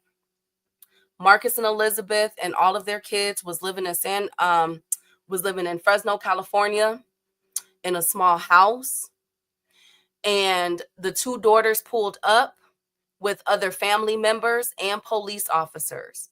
Marcus comes outside with Elizabeth. Elizabeth is begging her daughters to not do this. Please don't do this. And Marcus is arguing, like he was playing it cool. You know what I'm saying? And so it's like a big ruckus because it's all of them outside. It's all of them, all the adults. They brought people, you feel me? The police is outside. They pull up. They're thinking that it's just a custody dispute. And meanwhile, what they did not know was that Marcus has snuck in the back into the house. And after a few minutes, somebody said, "Where's Marcus?" And that's when the girls knew, because remember, they were in on this, he had told them about the plan. And so they told the police, "Go in there, something is wrong." And they're like, "What's wrong? Everything is okay. He's probably just in the house." They said, "No, it's his doomsday plan. If the police come, he told them to kill everybody." You know what I'm saying? To kill themselves. And so the police finally, reluctantly, went into the house. Now, when they went in, they noticed that one of the doors was locked. And when they pushed it through, when they started to push on the door, they saw that a dresser was holding the door shut. So after several moments, when they were able to get through that door, that's when they saw all 7 children laid out in a what is that called? Like a pentagon, it was the way they were arranged. Okay. And the 2 daughters that you see right here on the screen with the black hair, they were laid out too. So what ended up happening was one of the daughters took the gun and shot all the children. And then the other daughter, together, they pulled the trigger on themselves. So a total of 2, 4, 6, 7, 9 of Marcus' children had committed suicide in the religious pact, in the doomsday pact that Marcus had ordered for them. Now, where is Marcus? Marcus was in the other room, and he was arrested. Now, here's where it gets crazy, because I said that the police was there while all of this was going on. Now, neighbors have came out and said, "We hear gunshots. We heard several gunshots." But the police said they didn't hear anything. They didn't know what anybody was talking about. So the police did not hear the gunshots go off in the house that was only a few feet away. Nobody heard anything. Essentially and eventually, Marcus was arrested. He was charged with all 9 murders. Now, the defense argued that Marcus did not have gun residue on his fingers, and therefore he should not be charged with these murders. Okay? And that he's not responsible. Marcus basically put it off on his own daughters that pulled the trigger, who he had indoctrinated since when they came out the womb, and who he was sexually abusing and making them have his children. He put it off on them. Total scumbag, okay? But thankfully, the police did not buy this. The jury did not buy this, and Marcus was sentenced, okay, to death, where he's still awaiting the death penalty. Marcus is still alive. He's incarcerated. He is 78 years old, and this will go on to be Fresno, California's worst mass murder in their city history. Now, a lot of people dropped the ball with this case because several reports were made to CPS and to the police about the things that were going on. The community was people in the community was trying to raise the flag on how they were looking at the children malnourished and everything else, but nobody said anything. And unfortunately, all 9 kids, because those 2 girls, they were teenagers. All of them lost their lives carrying out their father Marcus' doomsday cult plan. And that is the story of the Wesson cult murders that happened 20 years ago that nobody talks about. How did y'all like that one? How did y'all like that one? How did y'all like that one? How did y'all like that one? This man, I told y'all, you wouldn't even think that this is a true story. This is one of them stories that make you go, what? He was a vampire. He views himself as a vampire god. Yeah. Now, Elizabeth Wesson, you can type her up as Wesson. Elizabeth Wesson. I got the 90% of the story from Elizabeth. Elizabeth does interviews. A lot of people wanted Elizabeth arrested, but she was a victim herself. He had got a hold of her since she was 8 years old, and basically she was sold by her own mother. She became pregnant at 14 years old and was having babies all the way until she was about 25 years old. So for 11 years straight, she was having Marcus's child. So normally I'm pretty tough on the women that are accomplices, but she didn't know. You feel me? Like her own mom sold her to him. So she didn't know. But you can definitely look up her story. She has several interviews on YouTube where she freely talks about that. And she names herself as Marcus's 10th victim. The other two girls who watched their children be massacred has had to have a lot of psychological help. The rest of the children were removed by state because remember, there were other younger children and other grandchildren that was there. So they were removed by the state. Several of his children has done interviews where they talk about, just look up the Wesson family, where they talk about the abuse, from the physical abuse, how he used to beat on them. The girls talk about the sexual abuse, how basically he would approach them as if he's God. I left that out because we don't need to hear about what he did to his own daughters at a young age, okay?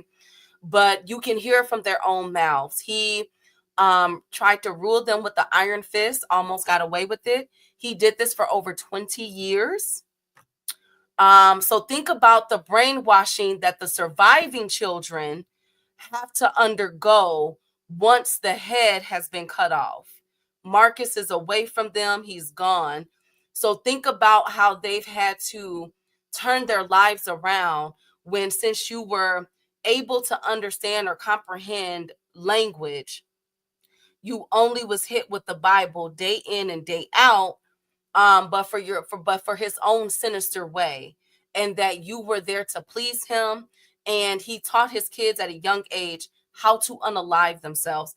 That was year in, year out. So think about that when you're hearing their story, when you're hearing them talk about it. I'm just asking for empathy because they were brainwashed. You feel me? So yeah, you can see Elizabeth interview. You can see the surviving children's interview. Marcus Wesson has not done interviews since the first initial one. That's how I was able to get his backstory, because all that stuff he reported about his mother and his father, and the things that went on there. But yes, I'm not saying that the Seventh-day Adventists is a cult. I'm not saying that them people is messed up. But what I am saying is people are capable of interpreting anything that they want from, especially from a religious text or a scripture, and incorporating how they see fit in this world.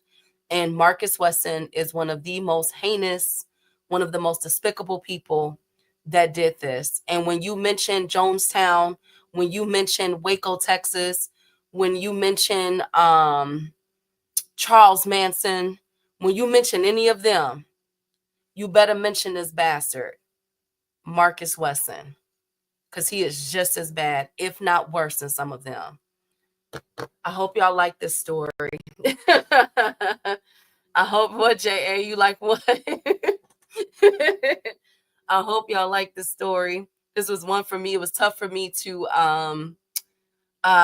describe. I had to figure out how to, because I know, we don't get down like this over here, but it's people out here that do, men and women, especially the women, single moms out there. Man, watch who y'all have around these babies. It took that man 5 years to get that girl. He slowly but surely implemented his plan in phases and got her brainwashed to that point. You feel me? When cops dropped a bomb on that family, the story in Philly was crazy. Also, when cops shot, I got you. I'll talk about that one. What's up, Up? Oh, what's up, man? That shit was crazy, man. I'm mad I even listened to that shit. That shit pissed me off. I know, made me mad researching, but that's all I got. We got good boxing tomorrow. Shout out to Upper, his beautiful wife and family. Shout out to Kazi, Marcus, J.A., the beautiful Arena, Dank Lucane, all things, my right hand. Thank you guys, all of you who stayed, the beautiful Queen Marshawn West.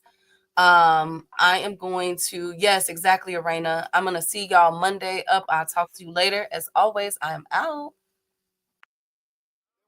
Bitch, I got it for 'em. They want that smoke, you know I blow it. They call me Sunny Monster for a reason. I'm really dripping, leave a nigga bleeding. I get to squeeze and leave a nigga.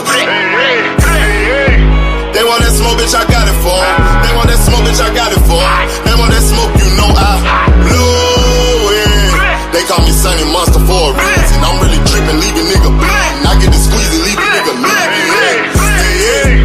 Raw Molly got me all up in demon mode. Mouth moving like I done put clean in my nose. Tryna catch me a op, I can leave with some hoes. He standing straight up, watch I make him lean with this pole. Would've thought he was closed, how that heat made him fold. Thought it was a game, he won't think no more. His brain's gone, nigga. It be exciting when I get the strike. And guns sound like thunder, hit you like lightning. Fight for your life, we don't do no fighting. We really hit it, nigga. We worse than savage, they calling us Vikings. Police be riding, we still be sliding. Told you we hitters, remember the time. They want that smoke, bitch, I got it for 'em. They want that smoke, bitch, I got it for 'em. They want that smoke, you know I blow it. They call me Sunny Monster for a reason. I'm really dripping, leave a nigga bleeding. I get to squeeze and leave a nigga bleeding. They want that smoke, bitch, I got it for 'em. They want that smoke, bitch, I got it for 'em. They want that smoke, you know I blow it. They call me Sunny Monster for a reason. I'm really dripping, leave a nigga bleeding. I get to squeeze and leave a nigga bleeding. How about I leave them holding like the Bible? AR-15, that's a high-power rifle. A in the army and assassinate rivals. Break that shit down, nigga. AK to anybody, kill him. Hop out, get the drilling and spilling. Stay on point, 6-2, gon' split him. FN, that's for any fuck nigga. You a plug, then I'm pulling up, nigga. You my lunch, eat these bullets for dinner. 5.0, eat them up, eat them up. SK, smoke killer for show. Drum rounds and cripple ops, Draco. I got them all, you don't want no. I got all those six, nigga. They want that smoke, bitch, I got it for 'em. They want that smoke, bitch, I got it for 'em. They want that smoke, you know I blow it. They call me Sunny Monster for a reason. I'm really dripping, leave a nigga bleeding. I get this pussy, leave a nigga bleeding. They want that smoke, bitch, I got it for 'em. They want that smoke, bitch, I got it for 'em. They want that smoke, you know I blow it. They call me Sunny Monster for a reason. I'm really dripping, leave a nigga bleeding. I get to squeeze and leave a nigga bleeding. Y'all know what the fuck going on around here, nigga. Y'all nigga keep talking about you want smoke. You can't catch me on social media, my nigga. I'm in the street with it, you dig what I'm saying? Nigga know they gotta kill me or die, nigga. Fuck you mean? Talking about smoke and we still living in the same bitch. No sir, you don't got smoke with me, baby. You'd have been dead, huh? G-Stack, bitch. Whatever I fuck up, Tom gon' fix it, nigga. Y'all know what the fuck